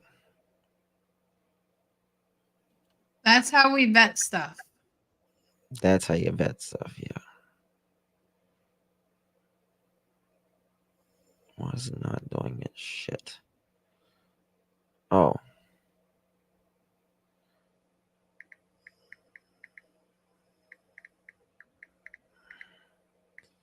I'm telling my sources. Making sure we're not missing any other update. I can't talk.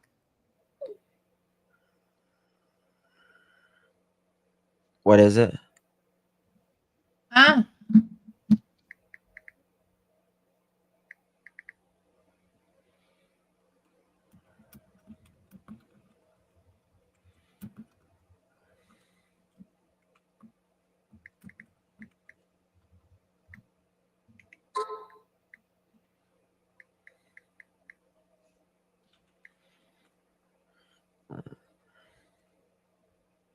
All right, guys. You can send me anything you want as long as you text me at this 307 number. Guys, I am done for tonight. I am so tired. Yes. I love each and every single one of yous. Thank you, Proud Me. I am getting off. I love you all. Appreciate you all from the bottom of my little heart. Thank you to the one and only Guidance. No, thank you. Good pass for my sister, actually. So, all right, honeys. Good night, everyone. God bless Good night. you. Justice for Sebastian Rogers, Michael Monkey Vaughn, Summer Wells, Kyra Elijah Norman, View, Elijah Vu, Oakley Carlson. all these babies. All of these babies. I will see y'all in the morning sometimes, probably. I have to do like a little bit of work in the morning. I should get off early, so. All right. Love, loves. Good night. God bless. Merry Christmas.